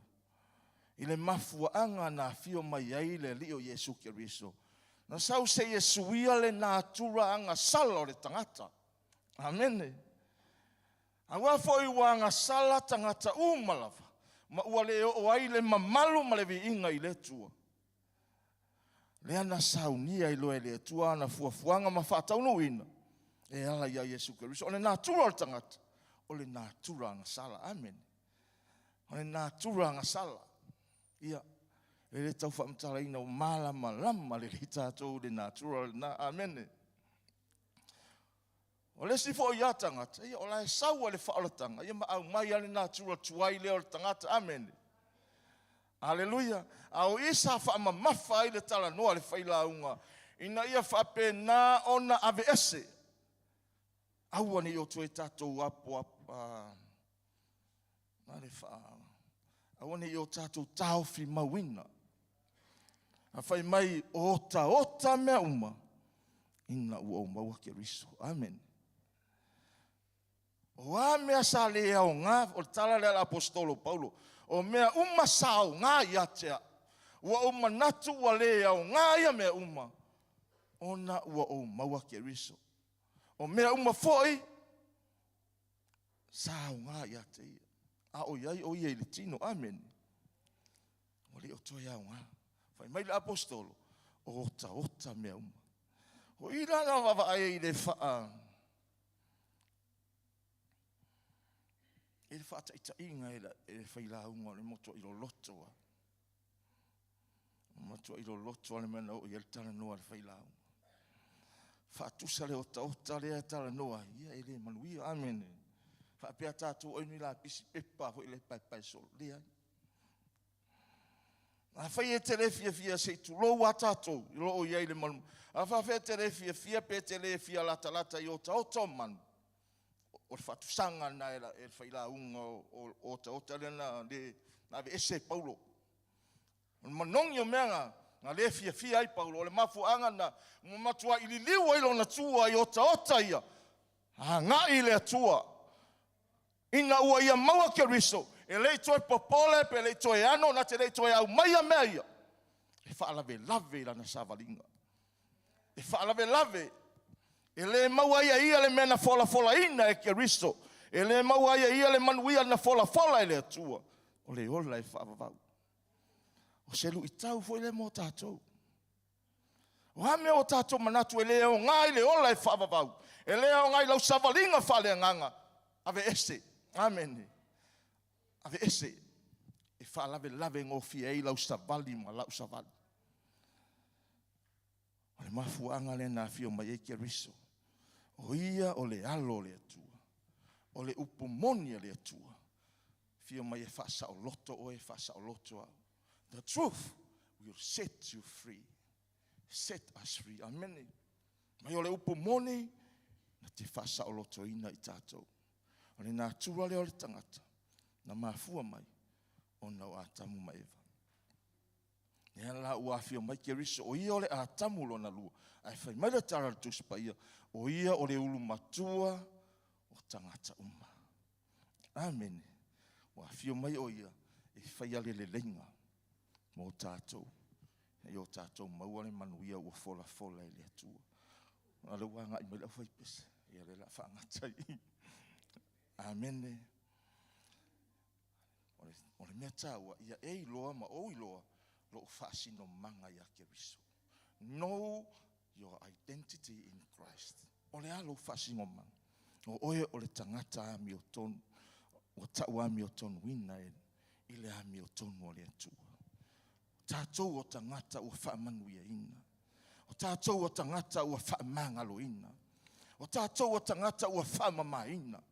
O tātou o tangata o le langi, e leo ni o le lalo langi tātou. O lou whaasino manga lea. O lou identification lea. O le ola e whaavavau. Ai sea ua totongi e lea tua lou tau e ala ia Yesu Keriso. E le to e pule fo i tātou ia i tātou. O Keriso, ua nofo i tonu ia i tātou. Whaangata i se whaamatalanga. Ai ala na leo le asau ni de au e whao. E usu se rātou pese. Maua lunga se vi ingo le atua. Ave se pati tele i mo le atua le neia fiafi.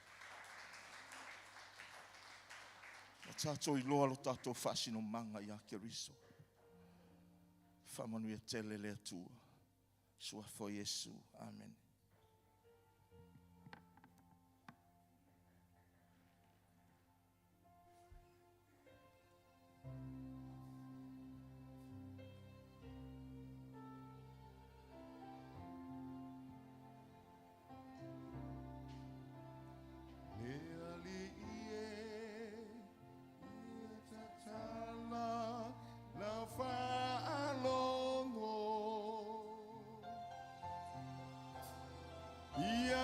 Tala fai totoa o Lotu. Fiafi, tātou tula i whatas. Me whalongolongo i mon mauola. Ma moli mau. Ia, awa me sawa pia. Na o ina ile. Aftanga tama. Whata awa ina ia ina tau. O lau upu lawa fionga. Tala lo loto. Me ua whapea nei whalongolongo ai mao tau ina i oe. Me ia mai le atua. Ale upula ma le atua.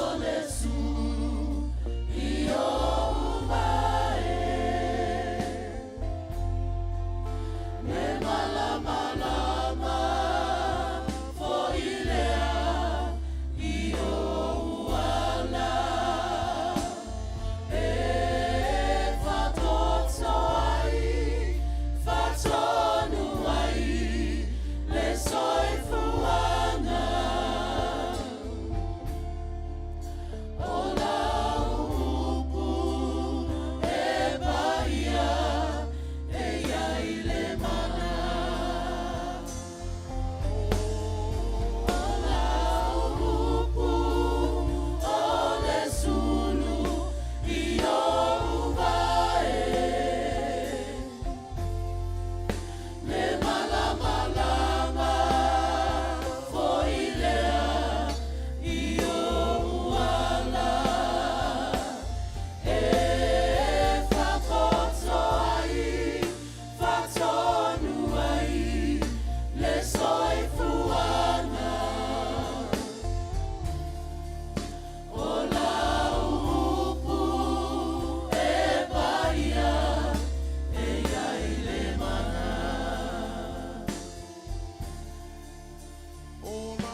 Alua mai o yo mātou tangata lilo.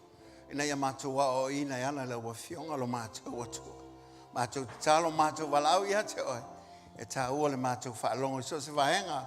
Mātou te langona ina ilo whetalai. E alai mul mauola le ngatai lea o lau upu fola. Nei tu mau atu lo vinga lo mātou atua le leila wa oi. Nei te eo le whaavautu whaatasi lo ao. Ame sau pate vi ai le atua. Whamanuia le atua ia te oi. Ia lala mai dei lala. Ia, mai se pati mo le tātou au. Ma hole awa noi ruma nei. As toi whaapopo le tele o me le lei wai whaafonga iai. E le ngata o le tāua o le atua malona whilingalo. Ai, so se o onga me le fionga le atua. Olo ie ma le upo le atua. E ma whaiona o ina i tātou pe am whai. Ona le leila u whaalongo ia teia. Wai isi te me te whaalongo i le upo le atua. A wale o whaapea o na o ilo roto. A wala u whaalongo e te talailo loto. Te talia le upo le atua ma lo le talia ina o le upo le atua. Pe whaalongo longo i moli mau. E le ngata o le tāua o me o whaalongo longo iai. Ai le na o le whaalongo longo.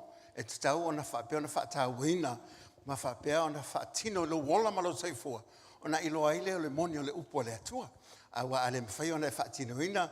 Pe mawhai o na e whaia. E tusa ma le upo le atua. E le mawhai lava o na tātou maua.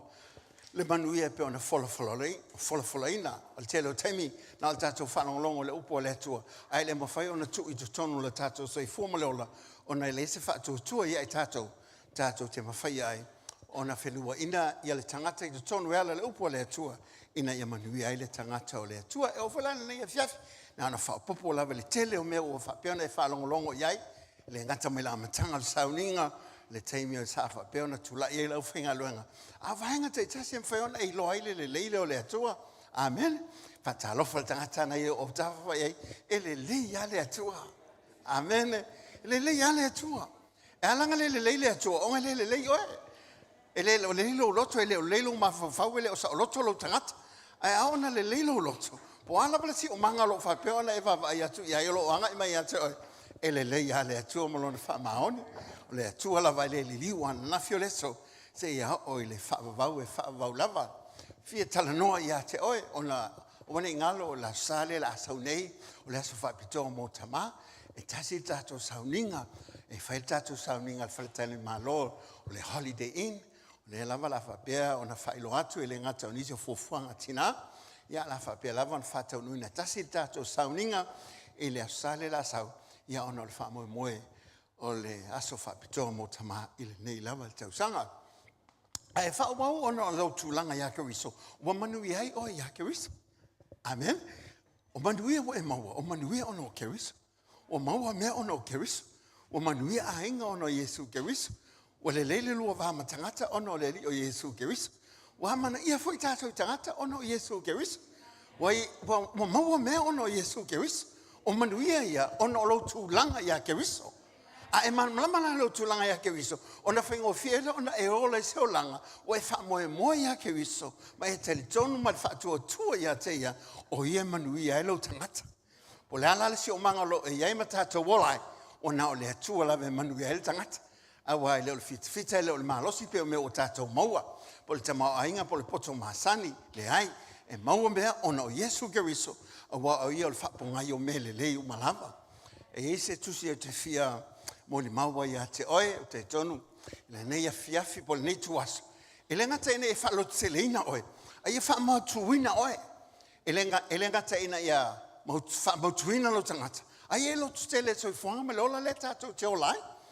E le tusi ai fo i Filemoni o te whitala noa ia te oe. Nei vahenga te tasi o le tusi lea. Ina e mwhai lava ona e loa. Ma whai ona e fia. Wa le tāuolo i loa le atua. O lo fie le me o folafolaina e le atua. Aonga e mahamalama i folafolanga le atua. Onga e fie le me tau le atua. A waihalanga e le fie me le atua. Onga ke le o mahamalama i wingo le atua, ma le tūlanga o le atua, ma mea o whaailoa le atua, o folafolanga le atua, o mea o saunia le atua. A wa e mahamalama le o mea, ona e whai me fie lava lea. Ave se pati e vi ai le atua le leia vias. Avele! Te wha tele sau pati. O le tele usi tusi. E mawhai ono whapea te e o le te ilosu fuma le lima ia mo chapters ia po o tusi. Ai O le tusi lea o te mana oina ia whai o na watu lava e pi e whaopopo I mo le mawolo he le ia fiafi.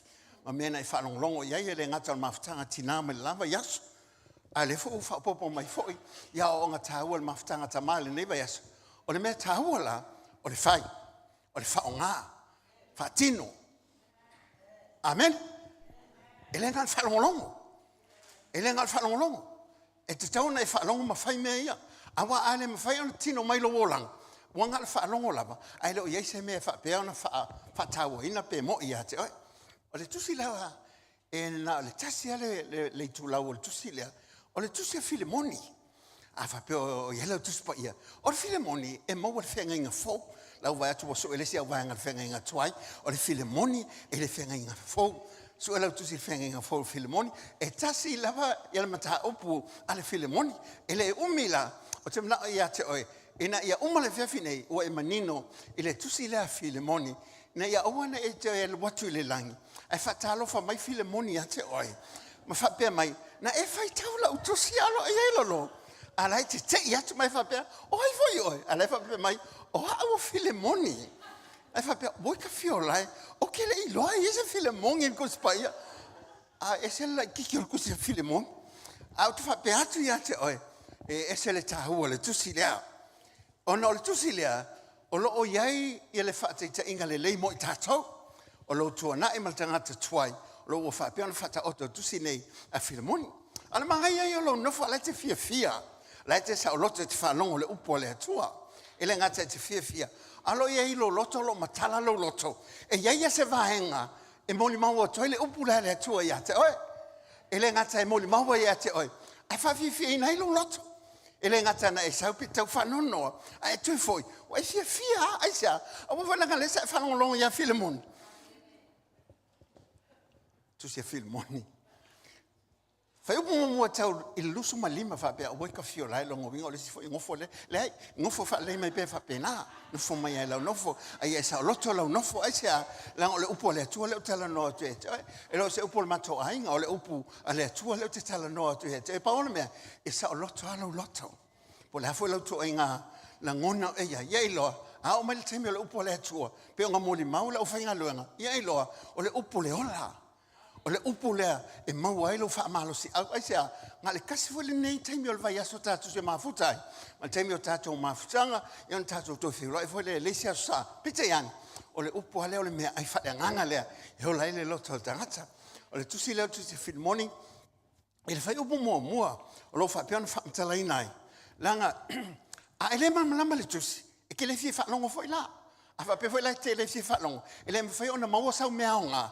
Tu sa polo so le kale si pe so le lotu ai fa pe le fa longo ma ele mam lama se me e te al pong sa ya o me ya le fili lo tamo fai e fa pong sa o me le upo le tua ele manga o e mo se me le me le upo le tua e manga o inga ia fai onga e pong sa ma ele lo ele mata tia o le tua le lo e mam lama ye tu sia a Filemoni ma le mata o mo le tasi le tusi mo nga suma le manga o vai tua ya te oi ai e fa bene tu sine o manuia wa ya keriso o memo mo o bu fa filo ai nga fa filo ai e Paulo ya Filemoni o lo fa bene e fa mo se ta watu fa upo to fa fo le la fa tawina O o Paulo, o le ono no ati ono keriso Yesu, o Timoteo fo ilo tātou uso. Ia Filemoni o le pele na tātou ngānu lue fatasi, ma a fia lo tātou tua fine, ma are kipa o le na tātou mā tatau patas. A tōma le kālesia lo fale. Ia ia te o tōle lo patu noa ma le manuia mai le atua lo tātou tama. A tōma le li o Yesu Keriso. Ai whanongononga ia upo ia Paulo, whamai Paulo. A mata lava upo Paulo e whapea. O a o Paulo lo nono tia. Ia e mamalama, o le tusi mai Paulo, e tusi mai I Roma, o le whale pui pui, o le house arrest. E le ngata o le whale pui pui. A lo whapea ona wawa ai e pang e leo leo. O lo whapea ona wa aia o ia. Le lai tusi mai lo Paulo, e tusi langa I e tusi a Filemoni. O nga e ele mafuanga na lainga whaile tusi lea. O nga e ele tangata sa whapea, o na no nofo Filemoni. O sola ese mai a Filemoni, o tangata lea, e no ia Ansemo. Pita ia ne, ese le tāua lo mamlama I tangata. ele ngata e taua tangata ia te oe. Ai e mamlama po alto inga tangata lea. O upo Paulo mo whamai o Paulo. O lo no tia o no tala lele ia ke wiso. Ngai whamanaula ia. Whamai o lo iai fole tato uso vatasi maa. Lo whapeona o whailo ia te oto. O le uso ia ti mo. Teo ele ngata ilea. O oe Filemoni o la uo. La uo o ia te oe Filemoni. Ele ngata na. O afia. Whamai o afia lo tua fine ia i tātou. Mai foi maltama leo foi Arekipa o le tasi leo fita e tonu le ekalesia o le ekalesia le e tau amata I Kolose e ei la Filemoni ma la toma ftanga le fato amata o le taua la tolo mama la mai meia le la tu si mai polo mai I Roma onga la o tulanga I peona iai o le wa fa filo I mai I lana wolea o lana wolea o foi Filemoni le la wa tu si mai ai o upo mo ia. These are Paul's greetings to his friend. O whawheloi, ia Filemoni lana wo. Onga la, o lai o I loma, a o tusi mai, onga le tūlanga I peo na ielo na nganga whawhetai. I le la mafutanga maltama lea o Filemoni. Whafunga whaila ia whai upai whaanga le fitu.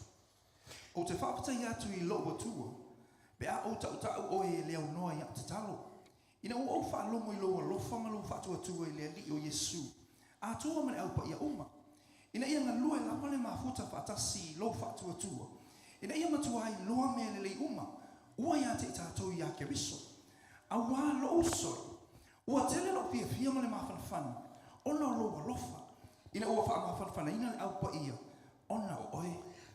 O upu ia upu le tangata I malama ia Filemoni. Whamailanga tala, e matua whawhitai alo o loto ia te oe. E lenga te o lewa umana whamalau ia Paulo, lau vaenga le lau te ngā lulue. A lewa whawhitailo ia Filemoni. Ma ia whape atu. Ia awale ngalo ia te oe. O matua hao o mea te au. Lo loto mo le ekalesia ma le ngā luenga. Mantua le whato amatamata le ngā luenga le Kolose. O le mawhitanga mua lea. O le ia le tangata nei o Filemoni. O le tangata e maua mea. O le tangata e la na au whainga luenga. O le tangata e na au auna. Lea la ua whawhetai iai. Ma whape atu ia te ia. I le whai upu la le ongo pi a mai e ngā, e se au, po se mea e tatai eilo loto le nei tua, so e whaapea. Ina ia ngā lua e lava le mafuta whaatasi ala le whaatotua. Ina ia matua I loa me le lei uma wa ia I tātou o nau keriso. O me le lei wa ia te oe, e le avakua sesi ia te oe. Nā vatu e le atua ia te oe ala ia keriso Yesu. O Lotu langa ia keriso ahonga e malamai, ngai loa, wale aise me o totoi le langi. Wa umana talaia mea le langi hala ia keriso Yesu. Lela whamai lola tala a Paulo ia Filemoni. Ia eiloa o mea le lei ma le matang o fie. Ia eiloa. Le tāua ia le mele ia eiloa. A waa e leiloa.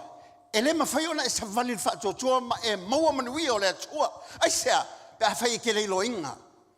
Whamele tāna Paulo ia Filemoni. Ia matua e loa o melelei e mai le atua lava ia e hala ia keriso Yesu. The blessings is from God. And through Jesus Christ in our position with Him. O Lotu langa ia keriso wa kalaya I meo le langi. Wa whaamanu ia ina oe. O melelei. Se wa e maua melelei wa le leila o ngā luenga. Wa e wawai atu o tino mai mea. Wa maua melelei lo ainga. O e wawa iatu o whangi lau whanga, o mele lei mea ia. Taimi a kako ke lei whaola hinga, ngā o mele lei ia mea iai. E misa mai al kai au misa le fiafti.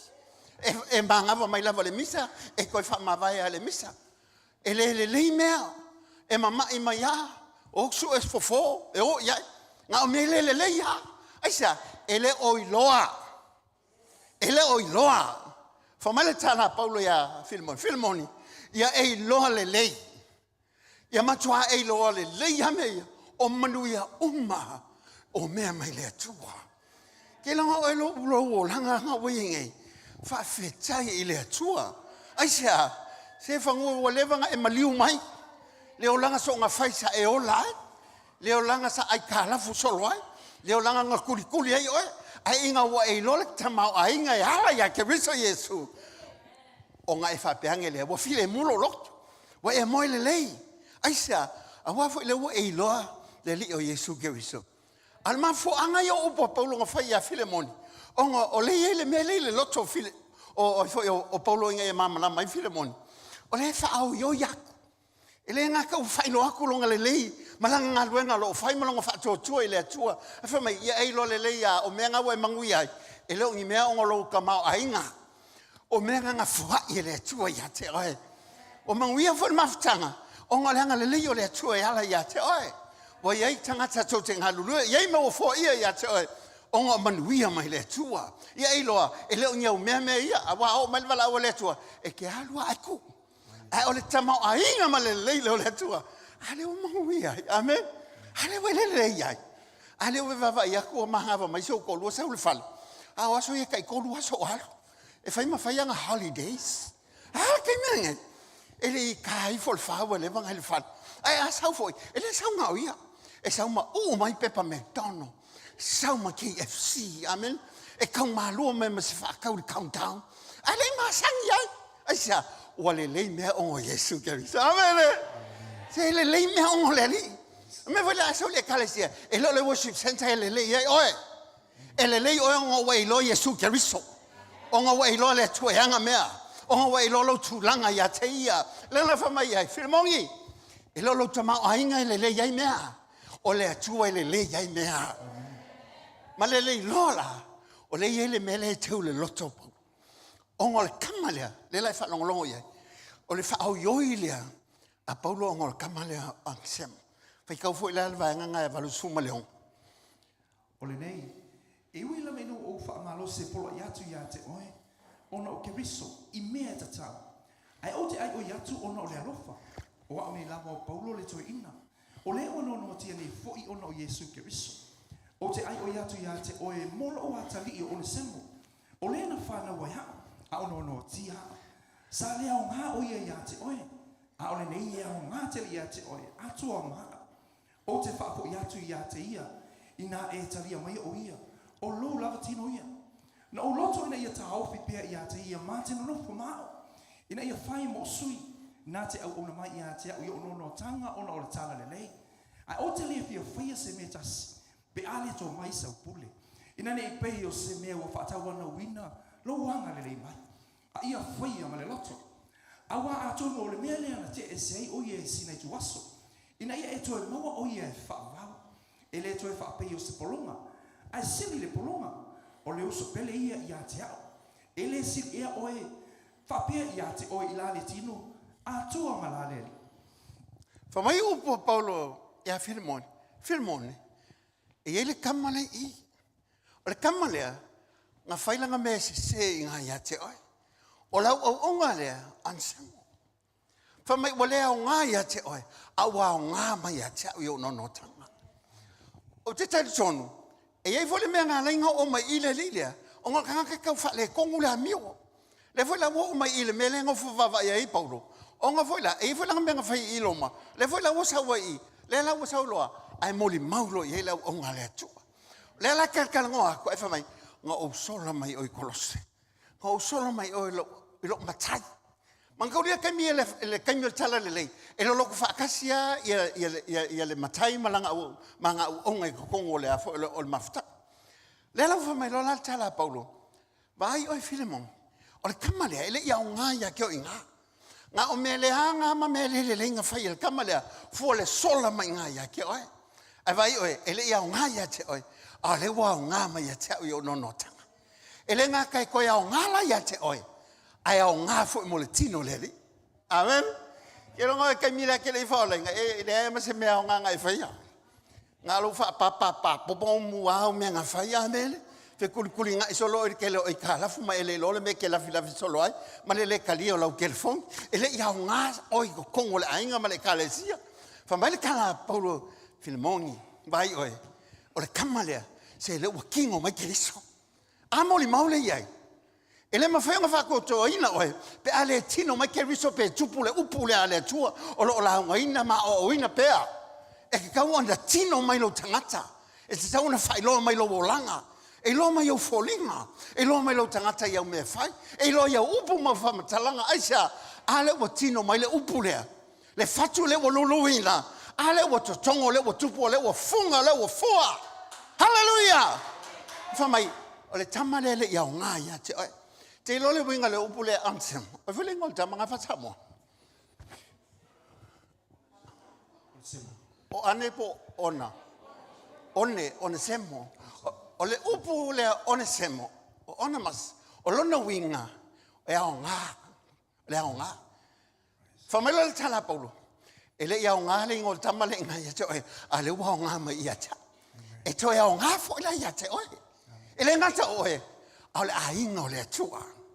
Ke lo ele fa mo inga o ya so yese me ale wa nga o ale wa makanga el watu ale fa pe mal to anga fa tali se vala au tamala yo fa tali tama fa tali tene se sa o fa to ina o wa nga a wa suilo wo langa wo suilo tangata fa mai le ande semolea o le o ko ang semo kwai wa fo ang semolea o le wo fa o linga o le wa tino mai keriso fa mai a ko fo ya e lo tangata le na lo mafuta e sel manga yo lo wako e vai marco wa hinga wa suya oi we fa longa ku kala lo sisa mai pia wo ese fo winga kinge le al kama fo le wo ese fo nga winga o le ko fa longa kwa o ko pa la vale mai o ke lo ko fa longa kwa o ko ka mai se nga pese fa nga o pese ke le siang o pese ke le siang o pese ke le siang o sui me fa longa yo ka kale aisa wa maka nga king mai ke li solo wolanga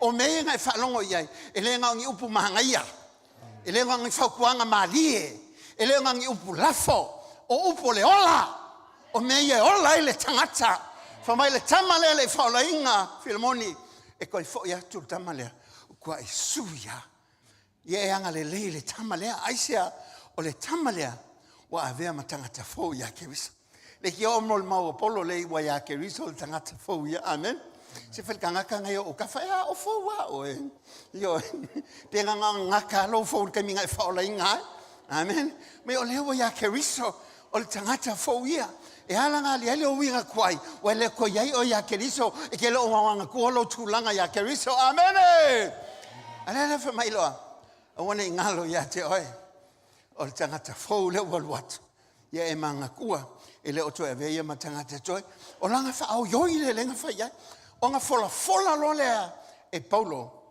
ia Filemon ilang folanga e fa pia fa long folanga Paulo nga fa ia Timo ia Filemon sufitu sutas O le nei, a whaia te manatu i la tāu wo. amen Ia e talia mai o ia e pei o au lama.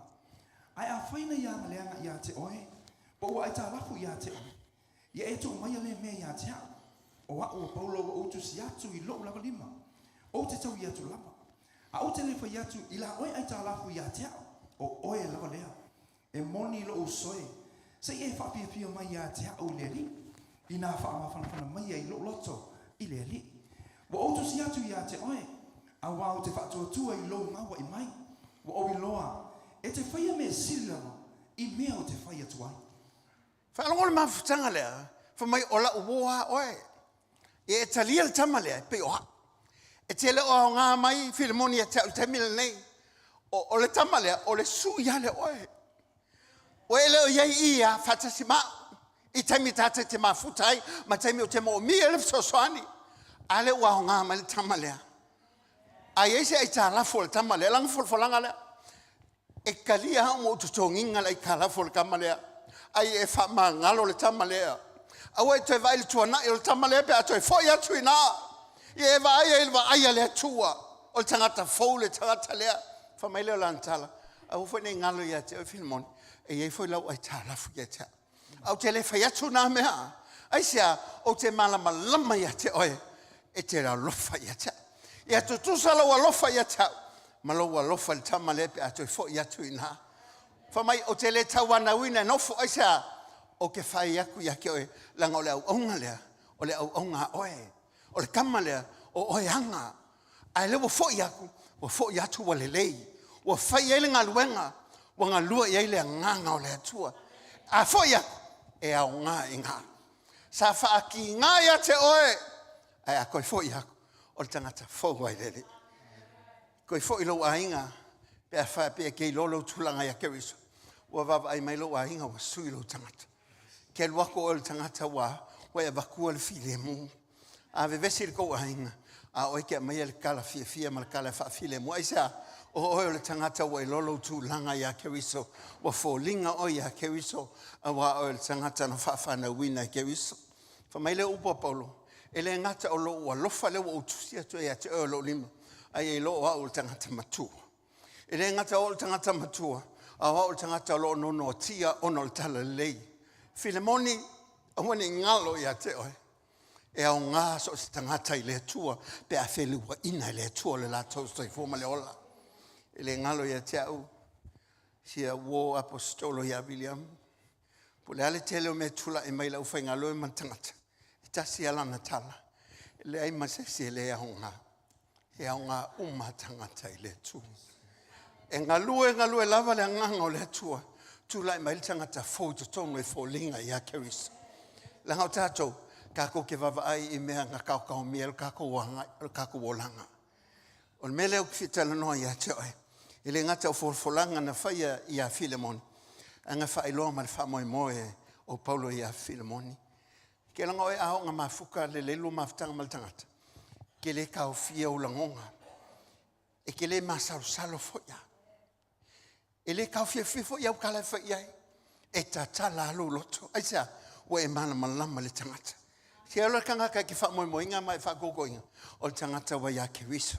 O tangata upulea ma te ina le nganga o le atua. Whameile upo Paulo ngā whailoailo ngā whamoimoe ma lo whaanga o le Aukuso lo lato mafuta. Whai upo muli o le mta upo lusu lua ma lusu ma lima lutu sila ma lea. Tasi fo ile mea. Ia e sauni se mea o te nofo ai. Awao te whamoimoe tu ina atu hapu ia te o tau. Ona wa o tau te tau. Olo fatu ia te oio epifara. Olo no tia fatasi mau ona o ke viso Yesu. Olo alo fatu fo ima reko, ma aretako, ma tema, ma luka. E o ngā lulu e fatasi mau. Ia yo o tau wanganga. Le alofa tu no lo tātou wali o Yesu ke viso. Au malanga. Te le pole se meu te alu te nofuai. Te malamlama e tangata te valawai. O nisi o taime tu facility na o le ainga, o e te alu iai. Te lol tangata o te alu iai. O tangata o te alofa iai. Ma tangata o whai lol lato ala lofa iai te. I le kau whiwhiwha se meu ke mga oai. A whisili mei kia. La se me ke mga oai. E tau sa oai meu ke mga oai. Aisa, e ke malama i o lato loto. E ke le umai lo kua ai whai o kala. Ke malama i o lato loto. Ke le so ngalu fo isikanga kai kia. Ke masalo yo la kowinga. Ke le fia fa wofo sikanga kaya. E le mongi malo fa maongi ato. Ngol kanga ka e ke fa koinga. E le kau fia o langonga mo kala fa yai. E sa a koa ia lolo. Fa mal kala Paulo, Filemongi. Le wo fa lo ia te el tamale. E wangi ngalo vai se me ka penga fa le se me o kela ko mo fo. E le kau fia e sa e malama le nei Paulo el kamale. E le ngaka e maua mea, ai ke le longa loko mo kangaka o le atua. Le lai whamai ai, le alo lo whakul vahenga le ia ki oai. E sel manga i o le mea lo walu se mea, la alo whangia oe, la ke alu ale hau, le mau ke kalo whai, a whe ke sau ai. Se umako mea mako ainga, se whawe, mai umisi ala ma oe. Umala ulaunga ngel kai hau, resi kale sia sa o yel tai au, wafe mai le sia kale sia. Manga wa me mako whila, e whape mai kanga mai, o mako misi ha oe. Whako, whawkai lea kua sol. Se le manga i o le mea, e ke alu ala misi o e kangaka. Ngau e mafukanga. Aisa, aonga le lele kako mafukanga o le o Yesu ke wiso. E ka ua kangaka ia te oe. O ame tūlai mai, se i lalo a sa ka ulo mea uma. Whisusuia i ala ngona, ai tasi au tātou loto tātou le whanau wa le tūha. Le ala whamelang kala, vai oe, le alo whakul vahenga lea, ai vai se meo ke la ko ngofai. E le kau wha ngoi, ai sea, e malama lama le leile loko le kamalea. Ngai manatu, langa ki saureli, ai ala ngonga wha ang se mole ia ki oe, o ngō mesa kukupu ia ki oe. Me momua, au ki mga whakau wa alo tangata. Au whaola inga lo kangaka, ka ua o hilungo le tua. Au e maua le whaola tanga, ke lele me ngā kau ia e le tua lo tongiola, ma lo tangata. Wange e kalango whaia inga. Langa ke saua al whaalatanga. A menga kupu ya ke oe. E kau mia e lo tangata maru wanga e lunga. Wane ngalo ya te oe. Awe kalango whaia inga o ke vai o vai vanga. O ka kouaia, langa o ke kalikong. Ngā langa kusi whaapea Paulo ia Filemon. E iai ala ngonga lea, e wakoi o, e le ngalo ale me le anga le ngoi e whaia. E o whaia te oe le te alala mai, po le e whaafonga mai. O le wanga e whaola inga. E iai ale kulanga le peke whaasala i o la ngonga. O ngā mea sa whaapea, o ngā kukupu lo kua ngai. Awange e kalango whaia inga, au ke vai o vai vainga. E wawa aile me ngā whaia le li o Yesu ke wiso ia te oe. Ma le anga le leo le hatua i lo tangata. Inga wakoi foi, il kamale ang sem. Ngai loa lava e Paulo. E iai foi lau vahenga ngala ko ngā lua, o le aula ia ke ia. Whape mai, le kako kamase i ako ngange wakoi foi mai. Kako kamanga ngā oso ma le ako si kako makai. E iai a upu ia. E ofa ia kemi ke ia ufai suanga ke ukoi whamanga ko aku. Ia uwinga ia so ia. Amene. Aua ke whaalongo i mea ia. Aisea, se oe ka ngaka ia ke riso. Awa ai ke riso ia te oe, ma waile atua ia te oe. Oe ka ngaka ua whaafowinga, ua whaakaeleinga, ua whaamaina. E hala le toto Yesu ke riso. O lua au ke ola whaakuskusa. Aua whaolainga lo tangata. O a me ua watu ele atua ia te oe. Ka lia ma le nganga whaafitai. O a me alofa i nai oe. Au ki whapea, ua siria au ia ai. Au le ola whakuskusa. E ese a oe. E special a oe le atua. Pele i ola wa o onga le mawalunga o ia isi. E pele a oe le atua. Se ua iei me alofa i ngai tato te totasi. E ese mai a oe. E kaua oe le atua. Aua le ola whātustusa aisea o oe o le pele a le atua. Mea ngā ngalenga maliu ke liso o ngā oe le pele a le atua. Aua le tau mia oe i mea wutuana. Aingi mea ngā kupu. Awangi e kau mia ilo tangata whale nganga ma le tangata fōu ia ke wiso. E tūlai mai oe o le tangata fōu ia ke wiso. I le awha inga mea wako ngai ma mea kau mia ilo ko ngai.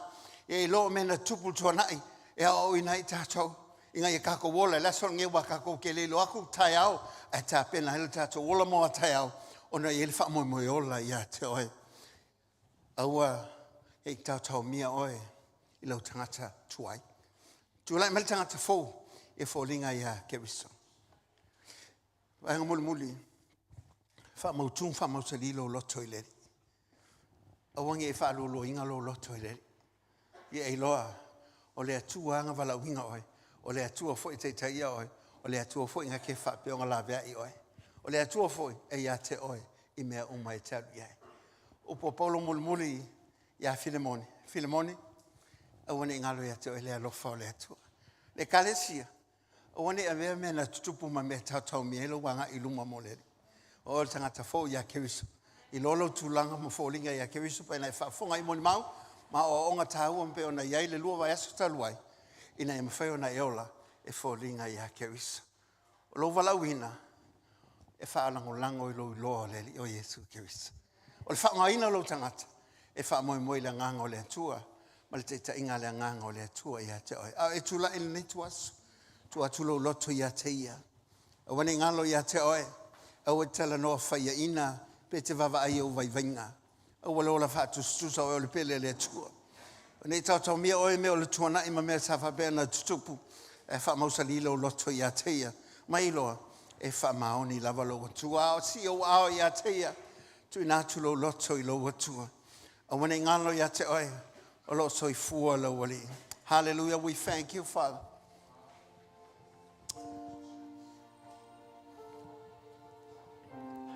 A mele whai atu i sautala i ateia.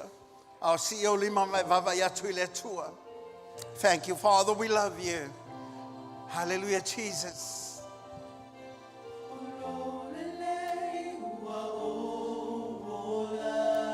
Hallelujah, Father. We love you.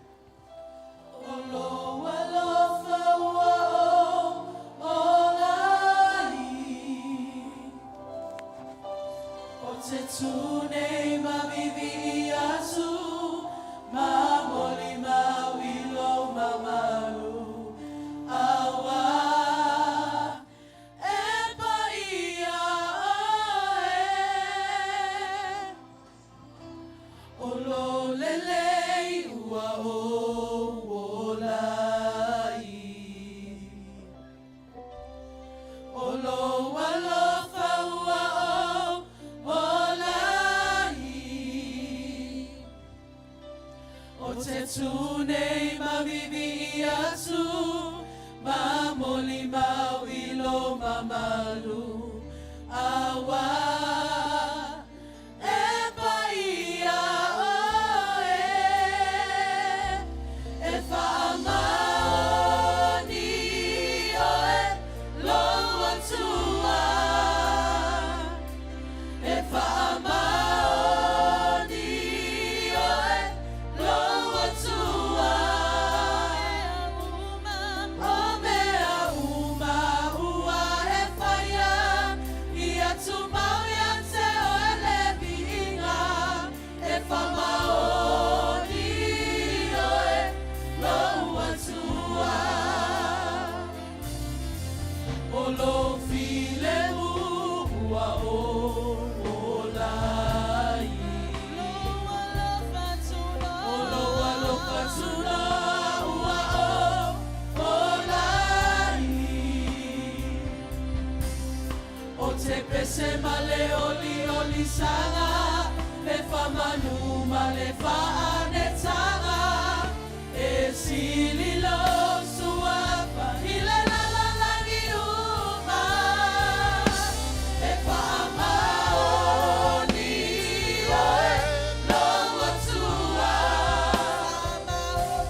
e whaamaoni oe loa tua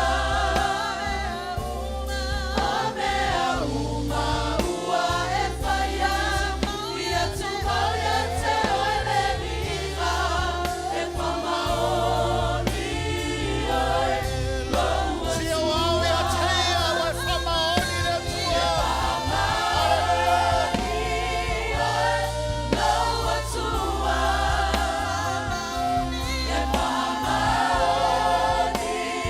oe loa tua o mea uma ua e whaia ia tu mau ia te oe le viinga e whaamaoni oe loa tua e Whamaoni o ia ia te oe. loa tua Whawhara o whale e whatasko ia ma oe. Hallelujah.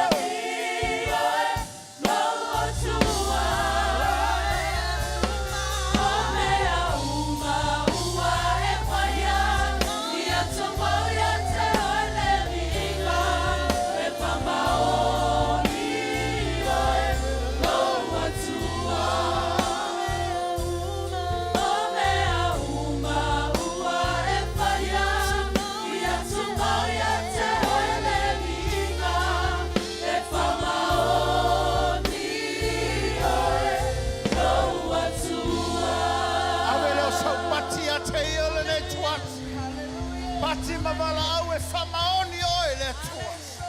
Wa oe o le tua le liu o ana nafi o le so. E tu maulava lo whamaoni. Le mawhai ona e alo ele e tali atu i le tua. Lona ngani atu ia te oe le nei asu. Mai le tae ao te o mai le nei tuas. Ia i lohe whamaoni lo wa tua ia te oe. A susu e ato o ia i lo loto. Whamaoni o si iforo wa au ile mo iai. Mai tali atu ia te ia. A o tonu lo loto. Ina me whai ona la fuai. E nauna watu lo loto. E sa vali mai ia i vaengo to toi lo soi fua ma lo wola. Na lo to Italia tu lava toi whafou le lo mafutanga mai. A whapia foi e tele whaise tau tinonga. E mulmuli upo la whaia nei. A wa o lau tau tinonga e whaia ilumo le tua. E lava lea matuto e le toto keriso Yesu. E mangalo whamai nai a tātou ang sala ma tātou amio le tonu malava. O le mea leo si atu lo au ia teia. Tu e whamautuina lo loto wa vea oe ma tangata fau ia teia. Nā tu e whamanatu ia te oe. Nā ua whapeona whaolaina lo tangata u whamaina oe ala le toto keriso Yesu. Le aise e tasi ma whaiona tu e avesea oe mai lona awa o ia tusi lo ingoa i lona au. O le mele ia whatetei upo le nei talo tu whamautuina i lo wola ia teia. Mai whape atu i lo watua lele i elo watua. O te li tonu i lo walofa. Wa lava matuto e lo toto. E mangalo ai au sala o malava. Lo tangata le nei mo oe. whaonga mo lo finangalo. Whafo mai lo tangata. E ala le tā mafutanga. Ia o loa le tā mafutanga lo mātou atua. O e manui ai. O e o mai ai le ola. O e foi lo mātou atua. E te teita ia o i manuia. Whaftai lo walofa ia tea. Whaonga mo saunga luenga. O na o e Iesu Keriso. Tu fatasi lo au ave sau pati a te ia. E whaamoni oe lo atua. E whaamoni oe lo atua. O mea uma ua e whaia. Ia tu mau ia te oe le vinga. E whaamoni oe lo atua.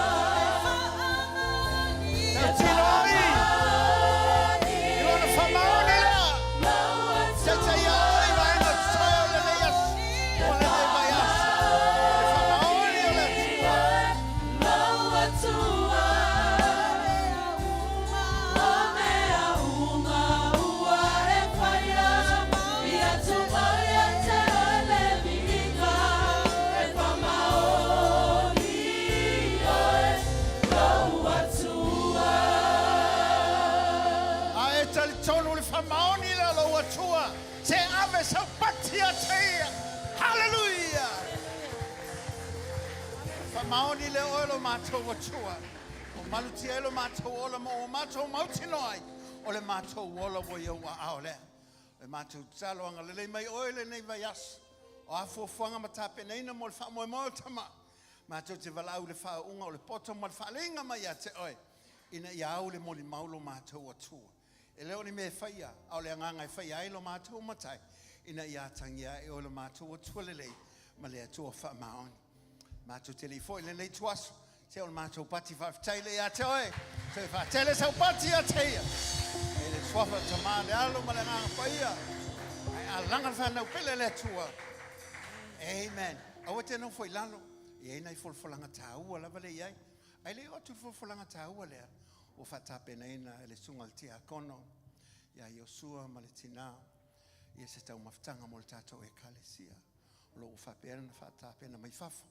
Wat fa mo mo fa na upen tu fa tasia ya on mele e se le leo le tu fa maonio le tu vai foi tele ai esa wai alu fa ta pena le tu ya on mele lo fa maonio le tu fa tasia lo au to ave se pate vi ai tele ya tu na tu la no le tina fa tu ya ftau one ya lo ese o foi tu es ele fa el tasia lo tolo ya tina ya ftau por fa tu foi o le fa lo tu si le ne va hanga le fiafi ya mo fulanga fa pitola ya warfa mo o le aso o tema tu fa tasio au anga mal fa tu ya tawi